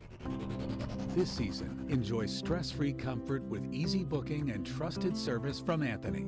Save up to $4,500 on a new high-efficiency HVAC system. Schedule today at anthonyphce.com. Hey, football fans, picture this. You bet on your favorite player to score the first touchdown in the game, but his teammate scores instead. If this happens, BetMGM wants to give you another chance at the end zone. With BetMGM's second chance promotion, you'll get your stake back if your first touchdown scorer scores second instead. That's right. Bet on any pro football player to score the first touchdown of the game. If you're right, you win. If your player scores second, you get your stake back in cash. With BetMGM's second chance offer, you have a chance to keep the fun going after the first player crosses the goal line. Try a first TD score wager with confidence today. BetMGM. Make it legendary. BetMGM and GameSense remind you to play responsibly. See BetMGM.com for terms. 21 plus only. Kansas only. Existing customer offer. Subject to eligibility requirements. Rewards paid back in unrestricted withdrawable funds. Please gamble responsibly. Gambling problem? Call 1-800-GAMBLER. In partnership with Kansas Crossing Casino and Hotel. What would you say was the biggest factor in getting that win tonight? I mean, you said it. I think that was it for me. Factor.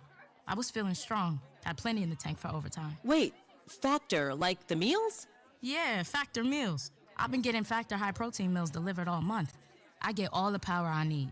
They taste great, and they're ready to eat in 2 minutes. Okay, I need to get on that. For real. Go to factormeals.com. It's the easiest way to eat like a pro. Wesley Financial Group is not a law firm. I'm Chuck McDowell, founder of Wesley Financial Group. Did you buy a timeshare because they told you it was a great investment? That's a lie.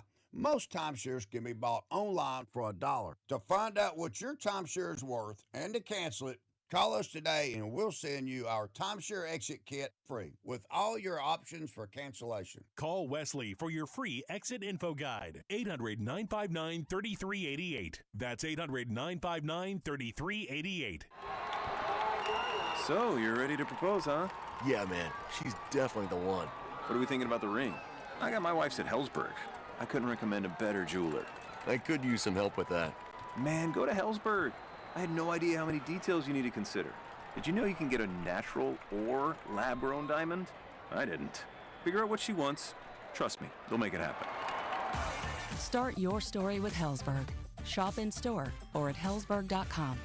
Hi, this is Toby Tobin along with Jason Goodenkoff from Lewisburg Ford, Lewisburg, Kansas. Hi, Jason. Hello, Toby. Great time of the year. It is that time of year, Toby. It's the year-end sales event. Ford always puts their best foot forward, and Lewisburg Ford is always $50 over invoice. We've got the 000 promotion going on right now, Toby. That means we've got 0% financing for 66 months with 0 down payment and no payment for 90 days on 25 F-150s, 25 Explorers, 25 Escapes, 25 Mach-E, 25 Lightning, and 25 Transit. It covers about the whole gamut for everything we've got out there, Toby. And you got 0 down payment, and you got no payments for 90 days. So we've got huge incentives. That is huge. What else? Right now, you can get up to $9,000 off a brand new F-150 and get 0% for 66 months. Anything on SUVs? Yeah, you've got up to $10,000 off on a 25 Escape right now, Toby. Holy cow. Yeah, that's with our $50 over invoice and the 000 promotion. It's a great time. Lewisburg Ford, what is your phone number? 816-444-2300. Or LewisburgFord.com. Car, truck, or motorcycle wreck? Remember, Mike's got this. Paid for client betrayal and endorsement. The choice of a lawyer is an important decision and should not be based solely upon advertisements. Give me one good reason why I should call DM Law. How about 3 great reasons? 1, it's easy. 2, it's fast. 3, the results. Mike's got this. 816-888-7500. Mike's got this. This is your home for Kansas City sports. 96.5 The Fan, KFNC FM and AM, HD1 and HD2 Kansas City, in Odyssey Sports Station.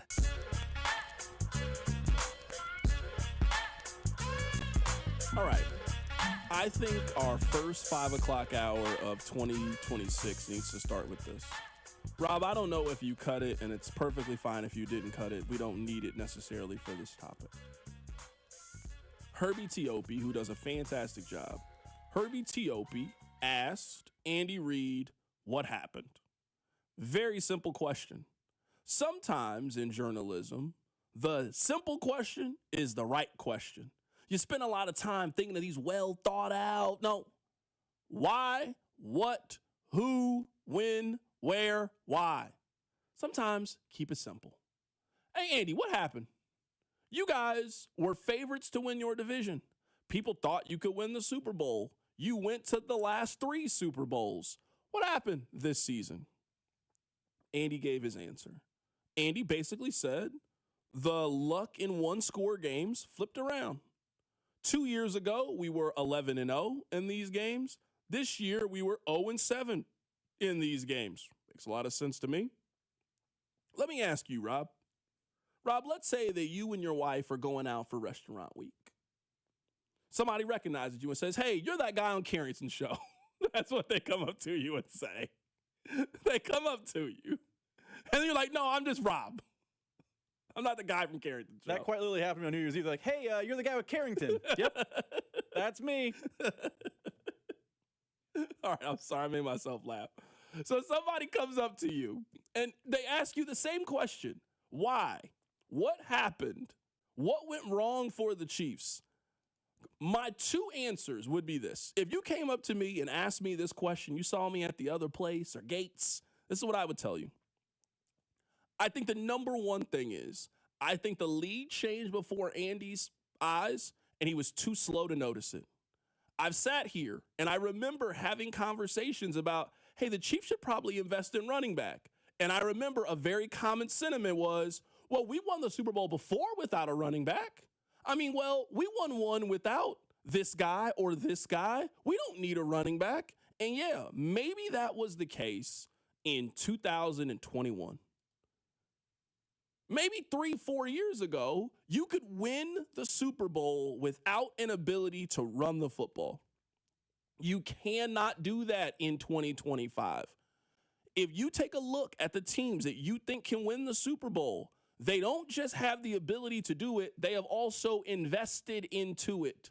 I think New England is the favorite. New England has spent real investment at running the football. They spent the 2nd-round pick this past year on running the football. Jacksonville has spent resources to run the football. Buffalo, Los Angeles spent the 1st-round pick this last year. Like, we can go up and down the playoff teams in the National Football League. If you don't have an identity and an ability to run the football, then your team is lost. It's lost. The Chiefs' 2 running backs, Kareem Hunt and Isaiah Pacheco, Kareem Hunt averaged 3.7 yards per carry. Isaiah Pacheco averaged 3.9 yards per carry. The Chiefs averaged 35.9 yards per game with Kareem Hunt and 35.5 yards per game from Isaiah Pacheco. That's not enough.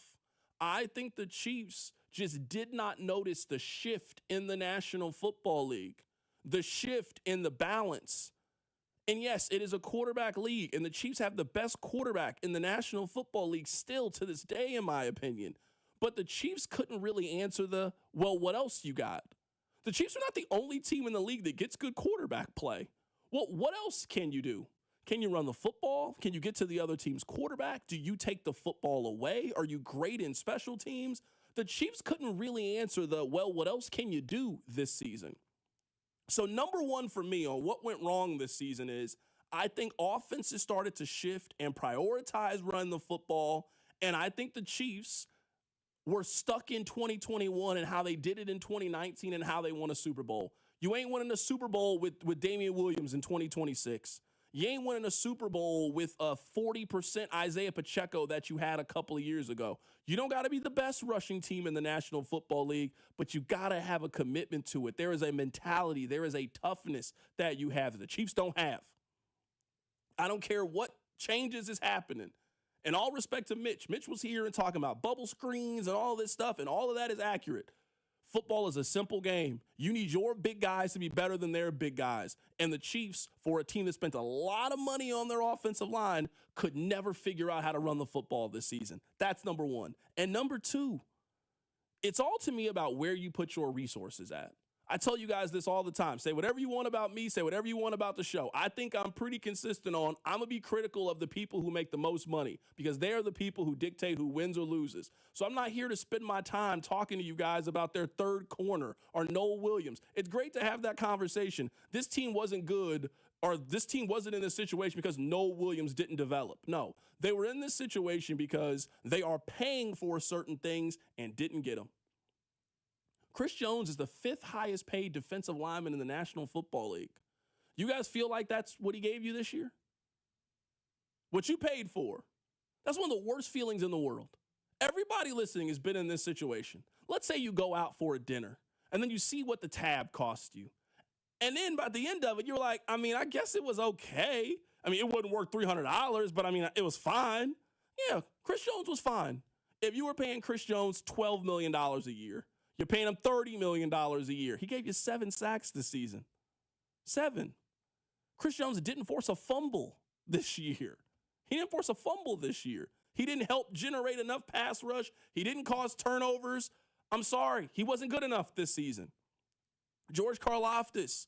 We all celebrated the George Karlaftis contract. George Karlaftis got 4 years, $93 million.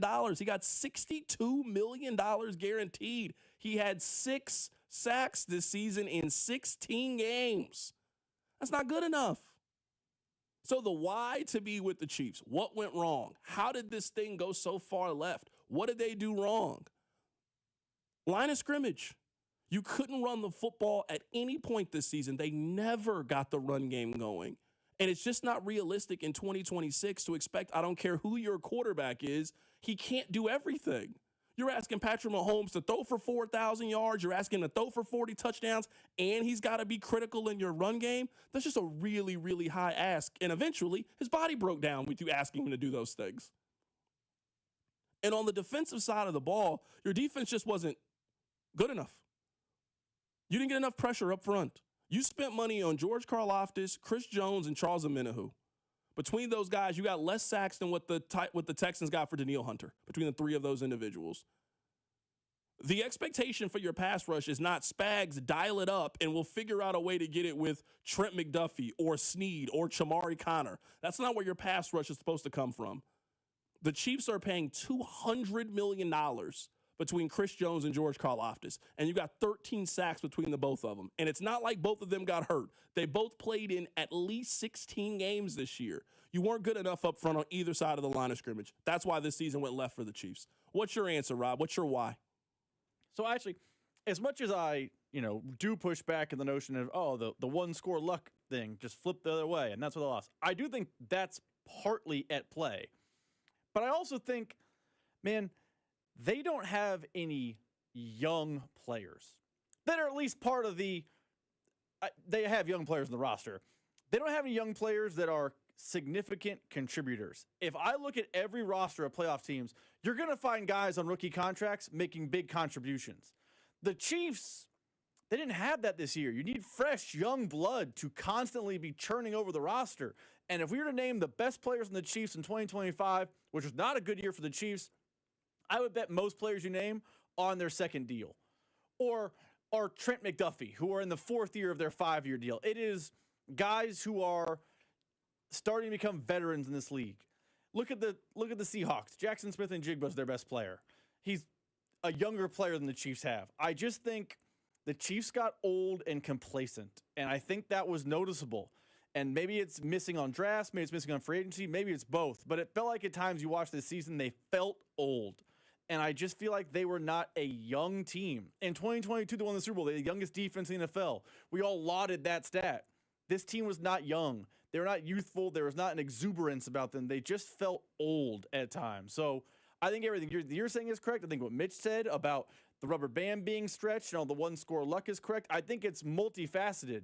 But for me, man, this just did not feel like a team that was getting major contributions from really young players. And the NFL is designed for you to not be relying on 30, 31, 32-year-olds. You got to be relying on 23, 24, 25-year-olds, and the Chiefs weren't getting enough contributions from that age group. This is where I will disagree with the text line. Someone sent in this message, and we'll talk about Travis Kelce. Someone says, C-Dot, I see what you were saying, but when is Andy ever committed to the run game? I'm not talking about having a commitment to the run game. I'm talking about getting more production with the amount of times that the Chiefs run the ball. I'll take you through this exercise really quickly. This season, Kareem Hunt had 6 fewer carries than Kyle Monangai. Kyle Monangai was a rookie 7th-round pick this past season. He had 6 fewer carries. Rob, Kyle Monangai with 6 more carries had 172 more rush yards than Kareem Hunt. Kyle Monangai and Kareem Hunt ran the ball basically the same amount of times, 169 to 163. One player was substantially more productive with what he did. Jordan Mason. Jordan Mason had 4 fewer carries than Kareem Hunt did this season. Kareem Hunt had 163 carries. Jordan Mason had 159. Kareem Hunt got the ball more. Jordan Mason ran the ball for 147 more yards than he did. Kareem Hunt got more carries than David Montgomery did this season, folks. You guys know who David Montgomery is. Very productive running back. Kareem Hunt got the ball more than David Montgomery did this season. David Montgomery had 200 more rush yards this season than him. So to me, it is not they didn't give Kareem Hunt the ball enough last year. No, it's why are we giving the ball to a guy who averaged 3.7 yards per carry and has been doing that ever since he got on the team. This is not a knock against Kareem Hunt. We just know what Kareem Hunt is. We know what Kareem Hunt is. He is a short yardage goal line. He's a fullback at this point. That's what he is. He's a guy that you bring in on 3rd and 1, 4th and 1. Kareem Hunt should get 35 carries in a season, not 160 and be your number 1 running back in 2025. So for this year, I know I said it last year. Maybe you're tired of me saying this, but I was right. I was 100% right about this. They have to invest in the run game this year. And that doesn't mean you got to go out and spend the 9th overall pick on Jeremiah Love. You cannot do this again. You cannot go through next season and basically tell the rest of the league, well, we're not going to run the ball. It's not effective. No, that is not a winning strategy in 2025. It is very much a losing strategy if that's the case. All right, Rob, let's shout out Baker University. Your workday is over. Oh, yeah. You're headed home, and now you're stuck in traffic. Time to get caught up on the biggest stories in Kansas City and around the country with C-Dot and Rob. It's time for the hits. Number 1. As always, Carrington, the hits are brought to you by Baker University. Make your next era orange at Baker University, the first university in Kansas, and ranked number 1 in return on investment among private universities in the state. Baker University, forever in our orange era. All right, let's play this audio for you guys because I do think there is a part of the Travis Kelce conversation that no one is having. And I know that you guys think that I'm anti-Travis Kelce, and I'm not. I don't know how many times I need to communicate that. Travis Kelce has been nothing but kind to me in my life. I got zero issues with Travis Kelce. It's my job to talk about how he performs at his job. That's what I do. Travis Kelce met with the media yesterday, and he was asked about what's his future look like. Here's what he said. First things first, I just love this team. Guys like Chris Jones over here pointing at me from across the room. I love that guy.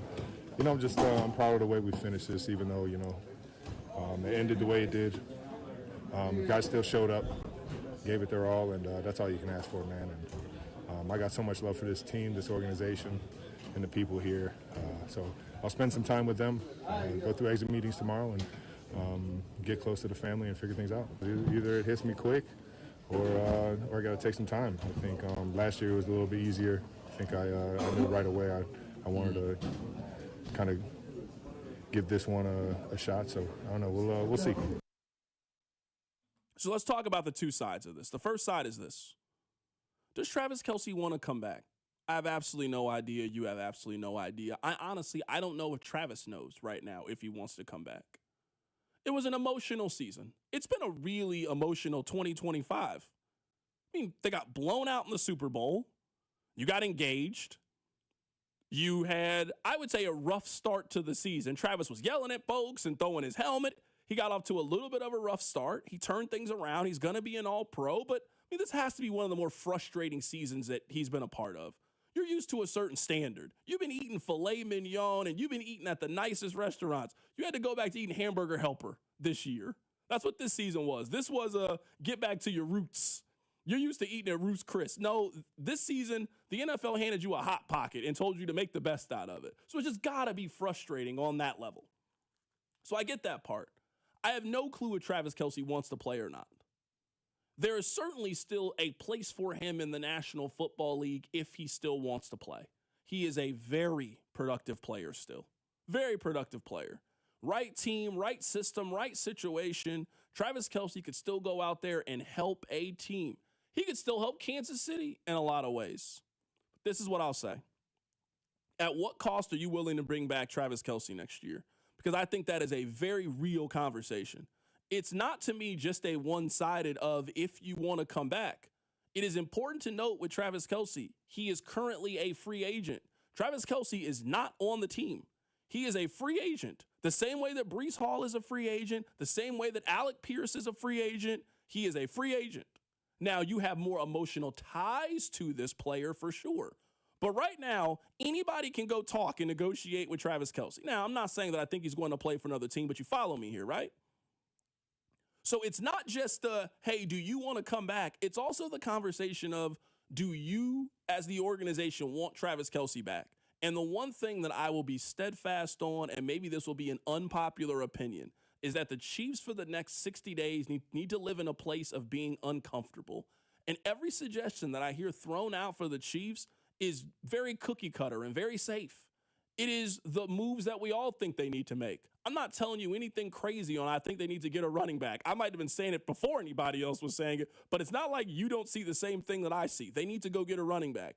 You can look at Jawan Taylor. They saved $20 million by Jawan Taylor not being on the team. Well, let's ask him to get out of here then. I'm sorry. You need to go play for somebody else then. We need this money. We need this money to go do the things that we need to do to build the rest of our team. So I don't think I'm telling you anything you don't know.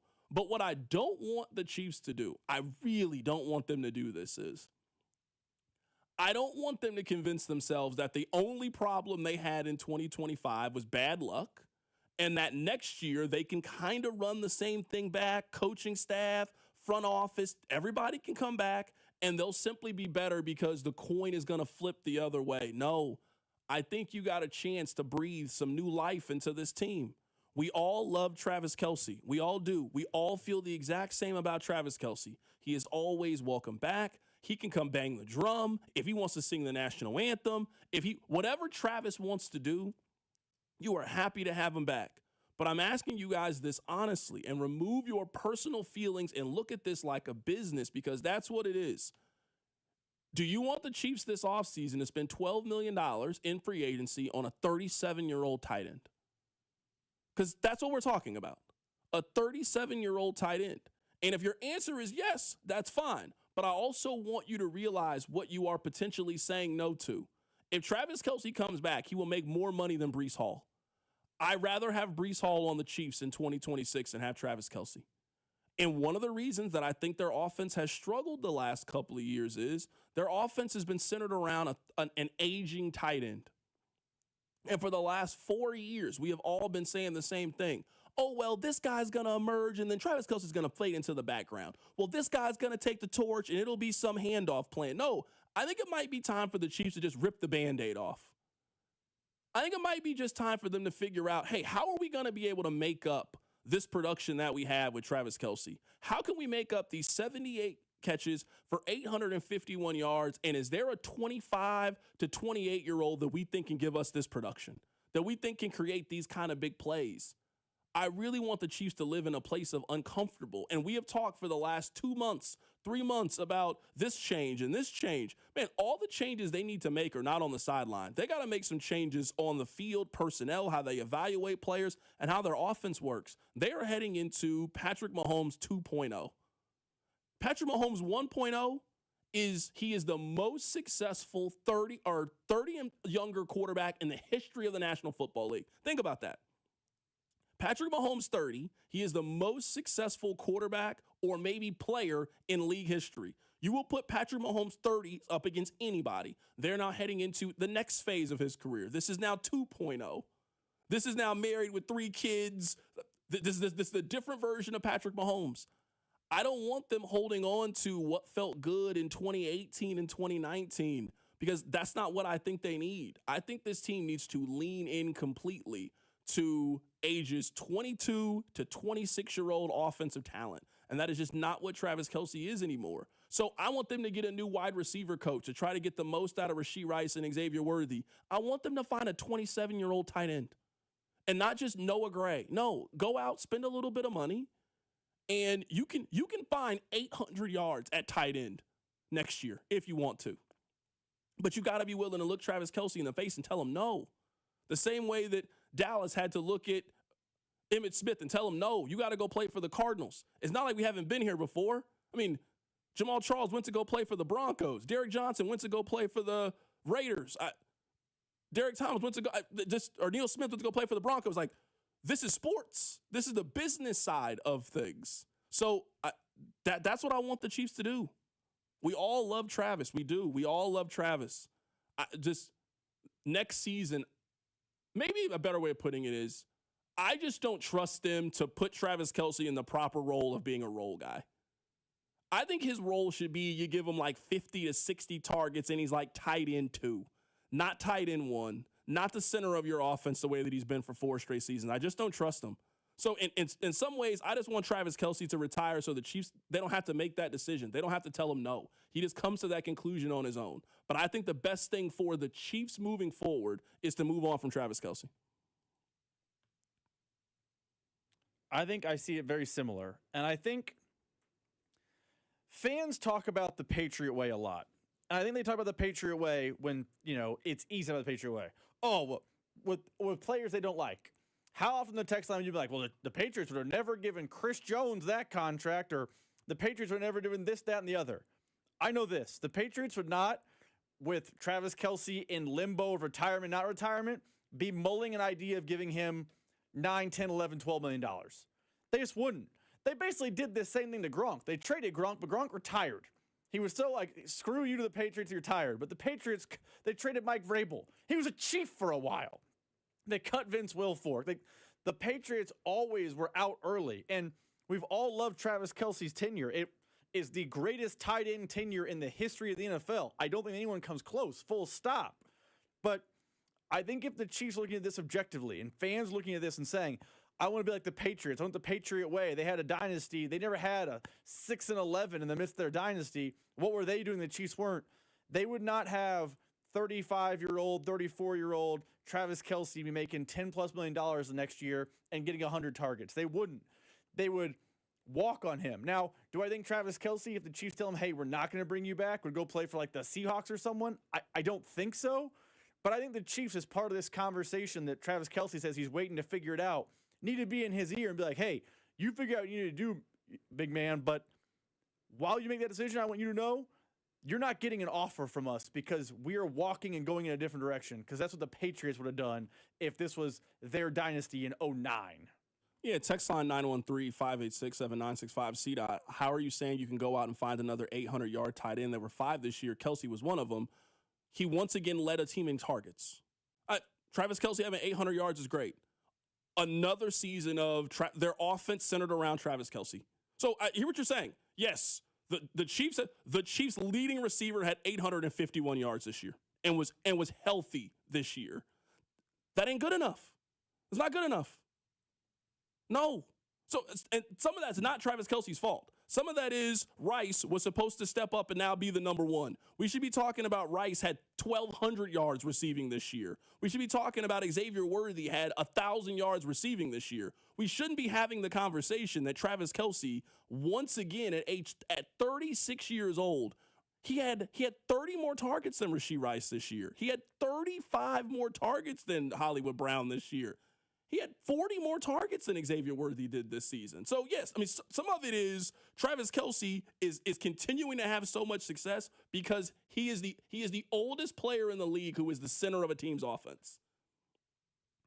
That is not the way Green Bay's offense is built. That is not the way San Francisco's offense is built or the Rams' offense is built. It is not built around a 36-year-old. Their offense cannot be built this way next year. And my fear is if he comes back, that's how it's built. It is centered around we got to get Travis his targets. We got to get Travis his opportunities. And throwing the ball 108 times to a 36-year-old, to me, it is just not a good offensive plan for growth, and that's what I think the Chiefs need to be thinking about this offseason. Keep it right here. It's The Drive. The Drive with Carrington Harrison on Kansas City's only FM sports station, 96.5 The Fan. The NFL wildcard round is here, and FanDuel is turning on playoff mode. All customers get a profit boost pack every NFL playoff game day. Each game day during the wildcard round, you'll find a pack loaded with multiple profit boosts waiting for you in the app. Pick the matchups you believe in. I'm starting to become a believer in this Jacksonville Jaguars team because Trevor Lawrence is playing some better football of late. I'll be playing them in the wildcard round. Take your shot on the upset or build a parlay that fits the moment. Then apply your profit boost and go for even bigger payouts while the playoffs get rolling. So visit FanDuel, an official sportsbook partner of the NFL, and grab your profit boost pack every NFL playoff game day. FanDuel is an official sports betting partner of 96.5 The Fan. Must be 21 and present in Missouri. Opt-in required. Bonus issued as non-withdrawable profit boost tokens. Restrictions apply, including any token expiration and max wager amount. See terms at sportsbook.fanduel.com. Gambling problem? Call 1-800-GAMBLER. When winter's chill hits, trust Hamilton Plumbing, Heating, AC, and Rooter. For a limited time, get up to $2,000 in instant savings on a new HVAC system from Hamilton. Our pros offer expert installation, flexible financing, and energy-efficient options that can help lower your energy bills. Over 40 years experience and more than 8,000 five-star reviews are great reasons to trust Hamilton. But don't wait. This is a limited time offer. Visit callhamilton.com/radio for details, terms, and conditions. License number 2025-11121. There's nothing I love more than saving money with my Hy-Vee Perks card. Cashing in on all the great fuel saver deals, that's just one of the ways that I save with my Hy-Vee Perks card. I saved 30 cents a gallon just a couple of weeks ago. There are a lot more benefits to having a free Hy-Vee Perks membership, like exclusive members-only pricing and digital coupons. Upgrade to Perks Plus and get free delivery, express pickup, and special fuel discounts. Save today on groceries and gas, only at Hy-Vee. It's Thirsty Thursday at Hy-Vee. Time to stock up the bar and fill up your tank. Earn 50 cents per gallon fuel savings on every $50 purchase of wine, beer, hard seltzer, and spirits. Mix and match all your favorite libations and get a 50-cent fuel saver with every $50 purchase. Stack up the savings and your next fill-up could be free. Don't miss Thirsty Thursday at your Kansas City, Missouri Hy-Vee. Product promotion differs by location. Offers valid where legal, available while supplies last. At Busey, banking is about more than numbers. It's about relationships. For over 150 years, we've been helping individuals, families, and businesses reach their goals with personalized service and local decision-making. Whether you're opening your first account or planning your next big move, we're here with the tools and support to help you move forward with confidence. Busey Bank, your partner for life's moments, both big and small.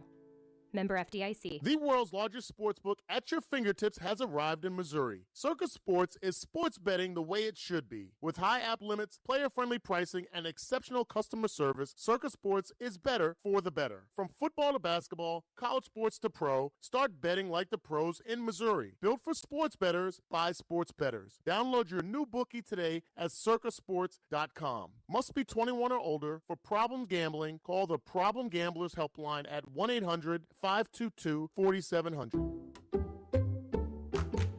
You like saving money, right? We all do. That's why Allstate just lowered the price of car insurance. Not, but wait, there's a catch. Lower. Actually lower. So if you're shopping around or just want to see how much you could save, check Allstate first for a new lower auto rate that could save you hundreds. You're in good hands with Allstate. Not available in every state. Only applicable for new auto insurance business. Rates will vary by several factors, including how you purchase the policy. Potential savings vary. Allstate North American Insurance Company and Affiliates, Northbrook, Illinois. This season, enjoy stress-free comfort with easy booking and trusted service from Anthony. Save up to $4,500 on a new high-efficiency HVAC system. Schedule today at anthonyphce.com. Here's your traffic report on 96.5 The Fan.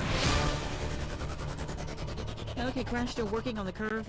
Lee Summit headed into 470 southbound at Strother. Be prepared to tap your brakes there. Downtown, you've got the two-car crash working 70 eastbound just past Brooklyn Avenue. Now, Center Lane is blocked there. I'm Val with traffic on 96.5 The Fan. You're listening to The Drive with Carrington Harrison on 96.5 The Fan and the Odyssey app. I do want to wrap up the Travis Kelce with this thought. I think there's another part of this, and maybe this is one of those things that I just struggle with because I try to apply our normal employee brain and I try to give it to them, and maybe you just can't. But we have seen enough athletes tell us how money isn't important, and then magically out of nowhere, money's still kind of important. So someone just sent the message in. If Travis comes back and is asking for the same money, he's selfish. I don't think that's necessarily the case. Now, again, maybe this is a flaw in my thinking, and you're more than happy to tell me. 913-586-7965. Travis Kelce made $17.1 million this year to play for the Chiefs. $17.1 million. If you are deciding to come back and work for the exact same company and do the exact same thing that you have been doing, how much less are you willing to take to continue to keep working there? Like, that matters with Travis Kelce. I think we all acknowledge he's not going to make the same amount of money next year. I have no interest in paying Travis Kelce the same amount of money. I think maybe where I'm a little bit different than you guys is, even if you were asking Travis Kelce to take a pay cut, I still would not be interested in the pay cut. If Travis Kelce took a 30% pay cut, that's a significant amount of money. I don't care how much money you make. If you make 30% less at your job, you took a significant pay cut to continue to work there. If Travis Kelce took a 30% pay cut, he'd make $12 million next year. $11.9 million he would make. And I would say that's a big decrease. That still makes you one of the top 12 highest paid tight ends in the National Football League. And I also want you guys to note that for that amount of money, you could get Breece Hall. And you guys loved Breece Hall not that long ago. You could sign Breece Hall for that amount of money. And if you're Travis Kelce, how big of a pay cut are you willing to take? Like, Rob, I get it. Like, our job is to look at these contracts and kind of break it down. But some of these deals, I would say you are insulting Travis Kelce if that's what you offer him. You don't want him back then at that price. Like, if you're saying, hey, Kelce can take a 1-year, $5 million heavy incentive, he doesn't lead the money. If you're Travis Kelce, I'm now, after being a 37-year-old veteran player who has done everything the organization has asked me to, I'm now going to make less than Zach Ertz next year. If he took $5 million, Rob, he'd make less than Noah Gray does next year. So I know we're throwing out numbers and we're all throwing out hypotheticals. To me, the absolute lowest I think you could get Travis for is $10 million. And that's a significant pay decrease. If you made 17 and now you make 10 and you're willing to take that and come back because you want to be there for the organization and you're not really willing to entertain the possibility that there might be another team that might think you're a missing piece and could help them get over the hump, because we all agree, I don't think Travis Kelce is going to play for Buffalo next year or Philadelphia next year. That's a significant pay decrease. So that's why I say it's really a twofold conversation. A, does Travis want to come back? And then B, do the Chiefs want him back? And at what cost do you want Travis Kelce back? There just isn't really a realistic number to me that would make it worth it. Where if you're telling me, if you're the Chiefs, like, let's say that you really want to go get tight end. I mean, if you got $12 million to offer Travis Kelce, you can go get Kyle Pitts then at that cost. You can 100% get Kyle Pitts. If you're willing to offer Kyle Pitts the same contract that Jonnu Smith got or Pat Freiermuth, around $12 million, you can absolutely go get Kyle Pitts if you want at 26 years old. So that's what I'm saying is the Travis Kelce conversation is a little bit more complex than I think people are giving it credit. 100% agree. And I would say maybe I am victim to what I do and the fact that part of my job, which is great, is that we evaluate these contracts. It's not just, hey, what if we get offered Travis Kelce this number? Would he take it? I looked up the top APY, make it easy. Average per year contracts last year in the NFL among tight ends. I don't even know that 10's getting it done. You know that Mark Andrews last year re-signed with the Ravens for 13? Mark Andrews is obviously not as successful in his career as Travis Kelce. Mark Andrews was not some spring chicken. Mark Andrews didn't come back to the Ravens last year. He did offer a hometown discount. He came back to be their tight end. He got $13 million. Dallas Goedert, who is slowly wearing down in Philadelphia, he's at 10. Like, I think somewhere between 10 to 13 is the number. So these people are like, oh, his fiance's a billionaire. What if he took 8? Noah Gray's going to make 6 next year. So I think when you throw out these numbers, there needs to be context. I think he will take a discount if he wants to come back and the Chiefs offer to him. But I think that discount is, in between $11 to $14 million, which would make him like between the 8th and 12th highest paid tight end in the NFL. He's not coming back on a contract that makes him cheaper than whoever John Bates is or Colston Loveland. That's not happening. There are discounts and then there's just giving away money. And I don't think he's in the business of giving away money. I also don't think the players union is interested in him just giving away money. So a discount all needs to be put in relative terms. Yeah, agreed. To me, 10 to 12, I think, is the amount that if you are the Chiefs, I don't think you can go much higher than that for Travis Kelce. There has to be a little bit of give on both sides. You can't be disrespectful. And, I mean, you start to reach a certain price. Like, you're not paying Travis Kelce like he's on his rookie contract. And offering him $7.5 million is paying him like a rookie. I mean, that's what Kyle Pitts is making on the final year of his, like, what are we doing here? Like, so you got to come with a real offer if you want Travis Kelce to be back. Is that worth it to you? Is it worth it to Travis Kelce to come back and make 40% less of what he's going to make and it not be about the money? I want to be here. I want to be with my brothers. And do the Chiefs want to keep Travis Kelce on a deal that pays him $10 million? And you saying and you giving $10 million to the 37-year-old is you saying no to another player. Like, I'd be very intrigued to see what Kyle Pitts makes this offseason. I'm guessing that Kyle Pitts is going to get somewhere around the amount of money that we're talking about for Travis Kelce. I'd be very, very surprised if a team gave him 4 years, $65 million. He ain't played well enough to get that kind of contract, in my opinion. I want to play for you guys really quickly what Chris Jones had to say. He said that he believes Kelce's coming back. I'm not buying it. He'll be back next year. Promise? I can't promise you anything about another man, but I don't know. This year was a tricky year for us. I got faith my dog coming back. Let me ask you this. This has nothing to do with Travis Kelce. We can move on from Travis Kelce. Matt Nagy is also someone who does not have a contract right now. So the Travis Kelce thing, I'm not even saying cut him. You don't have to cut him. His contract has expired. Matt Nagy is the exact same thing. The Chiefs do not have to fire Matt Nagy.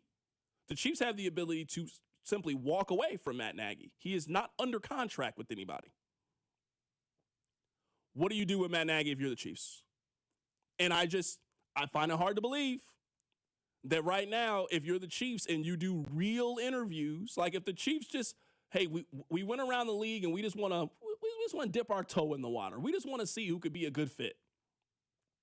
I find it hard to believe right now that they have a vacancy at offensive coordinator and Matt Nagy's the best person for that job. I find it hard to believe. Matt Nagy cannot turn me in two things, and I would need this if I'm the offensive coordinator. Who is the player that you think has developed because of Matt Nagy? Like, is there a player that you can turn to? For example, Kyle Monungai, we've used him as an example today. Kyle Monungai is a running back for the Bears. Guess who their running back coach is? Eric Bieniemy. He's a 7th-round running back. He had a very, very productive year. I think if you're Eric Bieniemy, you can take great pride in that. I did that. You guys drafted this player. You gave him to me. I helped him progress as the season went on. Here, he can now help us go win a Super Bowl. That's good coaching. That's player development. That's what you need more of. Who's that player with Matt Nagy? Who's that player that's going to go on a podcast in the summer and talk about how important Matt Nagy was in their player development? Can you point to that individual? And number 2, he's a former quarterback coach. How would they not fix some of the down-the-field accuracy issues with their quarterback? I don't think that's Andy Reid's job. I think that's Matt Nagy's job. I know we think that offensive coordinators, your only responsibility is to call plays on Sunday for those 3 hours. No, you're doing a whole lot of other stuff too. That's not the only responsibility of the job. It's not. There's things you do before you get to that point. And I don't think you can point to Matt Nagy and say that he's had a lot of success doing those things. I don't think you can bring Matt Nagy back this year. I will be very disappointed if the plan is to bring Matt Nagy back. So maybe Matt Nagy just goes and finds a job on his own. Maybe he takes this Titans job. Maybe he ends up taking the play calling duties for somebody else. Fine, great. He cannot come back. I'm going to be big on it. There has to be changes. Matt Nagy cannot come back. Connor Embry at wide receiver. You need somebody much more experienced to help get the most out of Rashee Rice and Xavier Worthy. He cannot come back. Dave Tobe, to me, is somebody. He cannot come back. I'm more willing to make some of these changes. If they're not going to change head coach, they're not going to change general manager, if we think that's too extreme, and I would agree it's too extreme, then we got to make some of these lesser moves. The blank rolls downhill, and you can't have a top 10 pick and then tell me your whole power structure is coming back. And that the big change is going to be Jawan Taylor is out. No, you got to make some more changes than that. You got to be willing to go to a place of being uncomfortable if you are Kansas City. It is very weird that we don't have Monday Night Football today. We'll talk about it. Keep prayers to Drive. The Drive with Carrington Harrison on your home for Kansas City sports. 96.5 The Fan.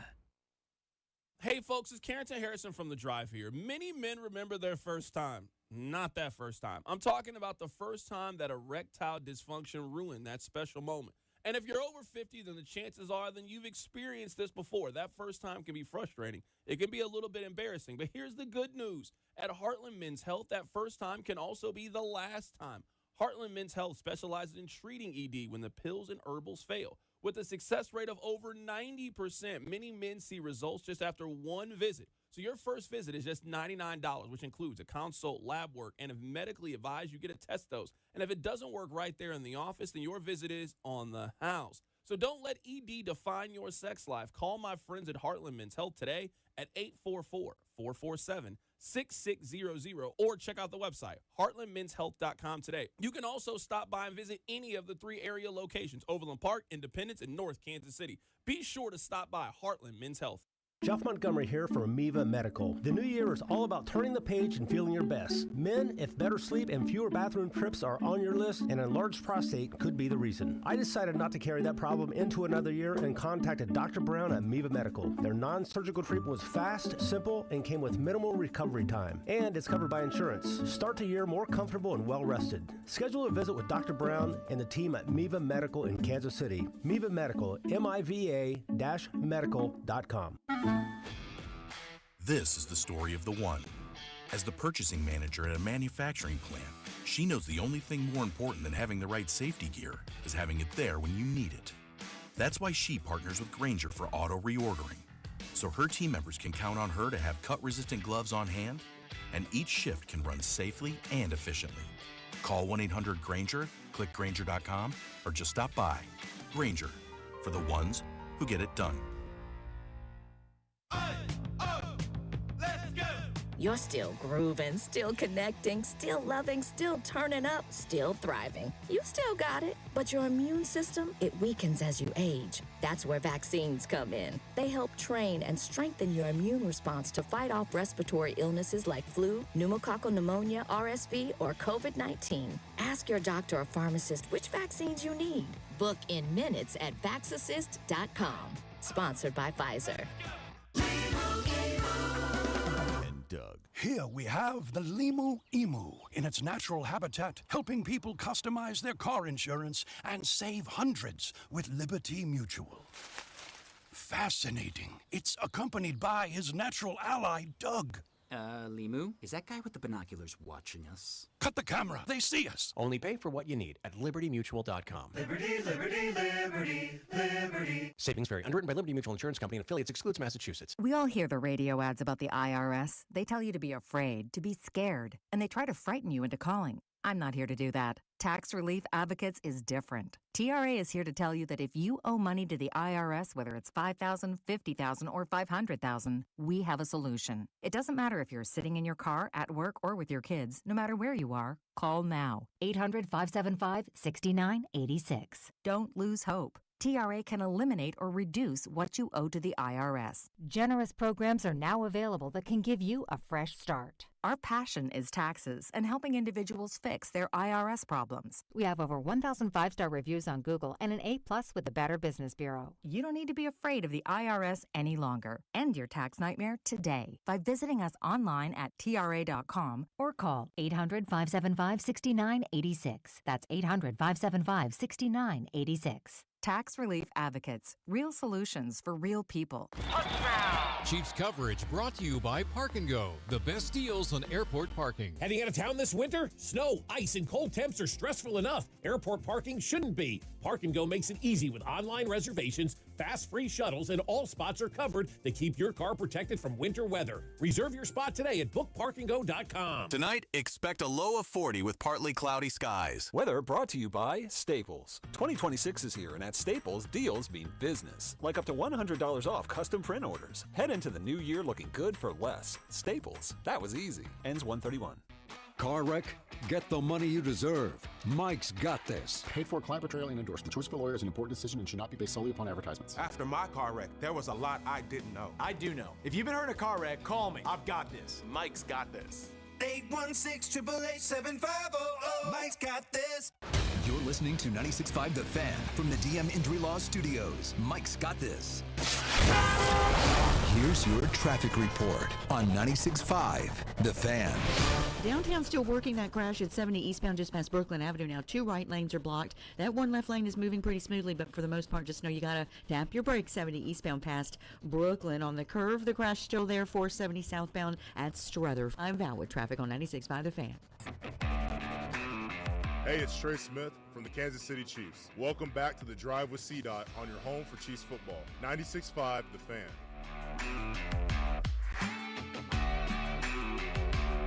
I'll ask you guys a question. Why do you guys act like you don't like bowl games? Can you answer that for me? Rob, did you know that more people watched the Pop-Tart Bowl than watched Oklahoma and Texas earlier this year? Did you know that more people watched the Pop-Tart Bowl than watched Penn State and Oregon earlier this year? Did you know that? People like bowl games. You want to know why the Pop-Tart Bowl works? It's the only bowl that realizes this is stupid, and we're going to lean into the fact that it's stupid. Bowl games have never really meant anything. They're just fun. And now, if you're going to take all the serious bowls and make them part of the playoff, you know, the Rose Bowl sold the pageantry of it. The Cotton Bowl sold the pageantry of it. All these other bowl games, you know what they can't sell you? Any pageantry. Nobody feels a way about the Tax Slayer Bowl or the Pinstripe Bowl. No one cares. So you know what you need to do? Be fun. Have a bowl. There's a bowl game named after Snoop Dogg. It's the Snoop Dogg Bowl. And have them on the commentary. Do cool stuff. That's what we want with bowl games. Put them in warm, cool places and have a fun gimmick. That's why America likes the Pop-Tart Bowl. America was not watching it because it was Georgia Tech and BYU. That is not why you were tuned in. We don't care about either one of those teams. No, we were there for the nonsense. Sometimes we love the nonsense. That's what college football is. 8.7 million people watched the Pop-Tart Bowl. That's what it was. The Pop-Tart Bowl. How stupid is that? Rob, what's your favorite Pop-Tart flavor? Oh, cinnamon brown sugar. Oh, okay, never mind. I shouldn't have asked you that question. That's the correct answer. I shouldn't have asked you a question. You're probably about to say something nasty like s'mores or something gross. That's the best one. Oh, the s'mores. You probably also heat it up like a sicko. You eat them cold? Oh. Open the little foil, go right to work. Raw dog in the Pop-Tart is insane. You know what? I'm not putting mine in the toaster, though. I go microwave. I go microwave for a short amount of time. Let me put that in the microwave for like 4 to 6 seconds, and let me heat it up. Yo, let me tell you this. I just always love that this segment is just random musings by Carrington. I was listening to a podcast over the break, and they were talking about raw dogging an NFL game. Do you know what this is? Because you've heard about... Never heard of this before. Have you heard about people that raw dog a flight? Yes. So for those of you that don't know what raw dogging a flight is, it is you don't take headphones, you can't look at your phone, you can't listen to music, and you just sit there. That's all you do. You can't read a book. You cannot do anything on the plane. You just got to sit there, which sounds like quite possibly the worst experience that anyone has decided to go through. It quite literally could be the worst experience ever. So what someone said, raw dogging an NFL game is, you can't do it now because it's a little different. It's the playoffs. But raw dogging a game would be next year, you don't watch Red Zone, you have to stay at home, you watch a game, and you cannot look at your phone. And the only updates that you can get from the NFL are whatever CBS and Fox tell you that it is. It's the only updates you can get for the games. You can do that for your locally. I feel like if it was like Chiefs-Bills, back when the Chiefs-Bills meant something, like one of those big games, I could maybe do that. But if you were like, hey, we need you to watch... No, that's what it is. No, I'm saying I can pick my local team, though? Yeah. I could do that. But I'm saying you can't look at you can't check your bets, you can't check fantasy, you can't check the scores. The only information you have about the other NFL games are whatever CBS tells you the update is. Could you do that? Because that sounds awful to me. I could do it once. I would hate it. That sounds awful to me. I think I could do it once for like Chiefs-Cowboys, Thanksgiving. I mostly did that. Okay, but there's only one game on. I'm saying there's other games on. Mm-hmm. I'm not saying I couldn't do it for. This is what you're trying to do. You're trying to do this 325. It's Chiefs and Bills, and then the other game is Cardinals Raiders. Yeah, I can do it. I can do it. Of course, there's only 2 games on, but everybody can do it. If it's noon, Steelers and Ravens, that's what I'm saying. I'm screwed. That's what I'm saying. Noon, Steelers and Ravens. You can't watch anything else. That's it. That's all you can do. You can't watch anything else. Someone said I do that with Chiefs games all the time. I would never. But I know it's random musings. I have actually heard this before. Did you know there are people among us who put butter on Pop-Tarts? Yo, what's going on, man? You see James back there raise his hand? I saw it in the reflection. I don't want to look behind me. I just want to point this out. You say people that walk among us, not people on my side of state line. That sounds exclusively like a 119th and all situation. That is not a Washington Square Park situation. Not at all. That is not a Washington Square Park. That's 119th and all situation. That's crazy. You're telling me that you go get margarine and you spread it on the Pop-Tart? That's what people do? That's what people do. Well, I can't believe it's not butter and just slather it on the back. Okay. People say they do this all the time with football games. I can't imagine. I don't believe that at all. This guy says he does it for every Chiefs game. You just don't. So you're not checking your bets. You're not checking the other scores. You have no clue what else is going on in the league. That you have nothing else. I'm saying you can't even turn the channel. So like sometimes when the Chiefs play, there's a game on Fox. You're not even watching the Fox game. That's crazy. I can't imagine. I don't have any interest in watching sports like that. I'm not even doing that with Missouri college basketball games. I can't turn to any other game. It's the only game I'm watching. And you know, Missouri, they play on like SEC Network. Those commercials be all weird. I'm not watching these weirdo commercials. All right, I had a lot of fun. Happy 2026 to you guys. We'll be back tomorrow. Take care. It's The Drive. The Drive with Carrington Harrison.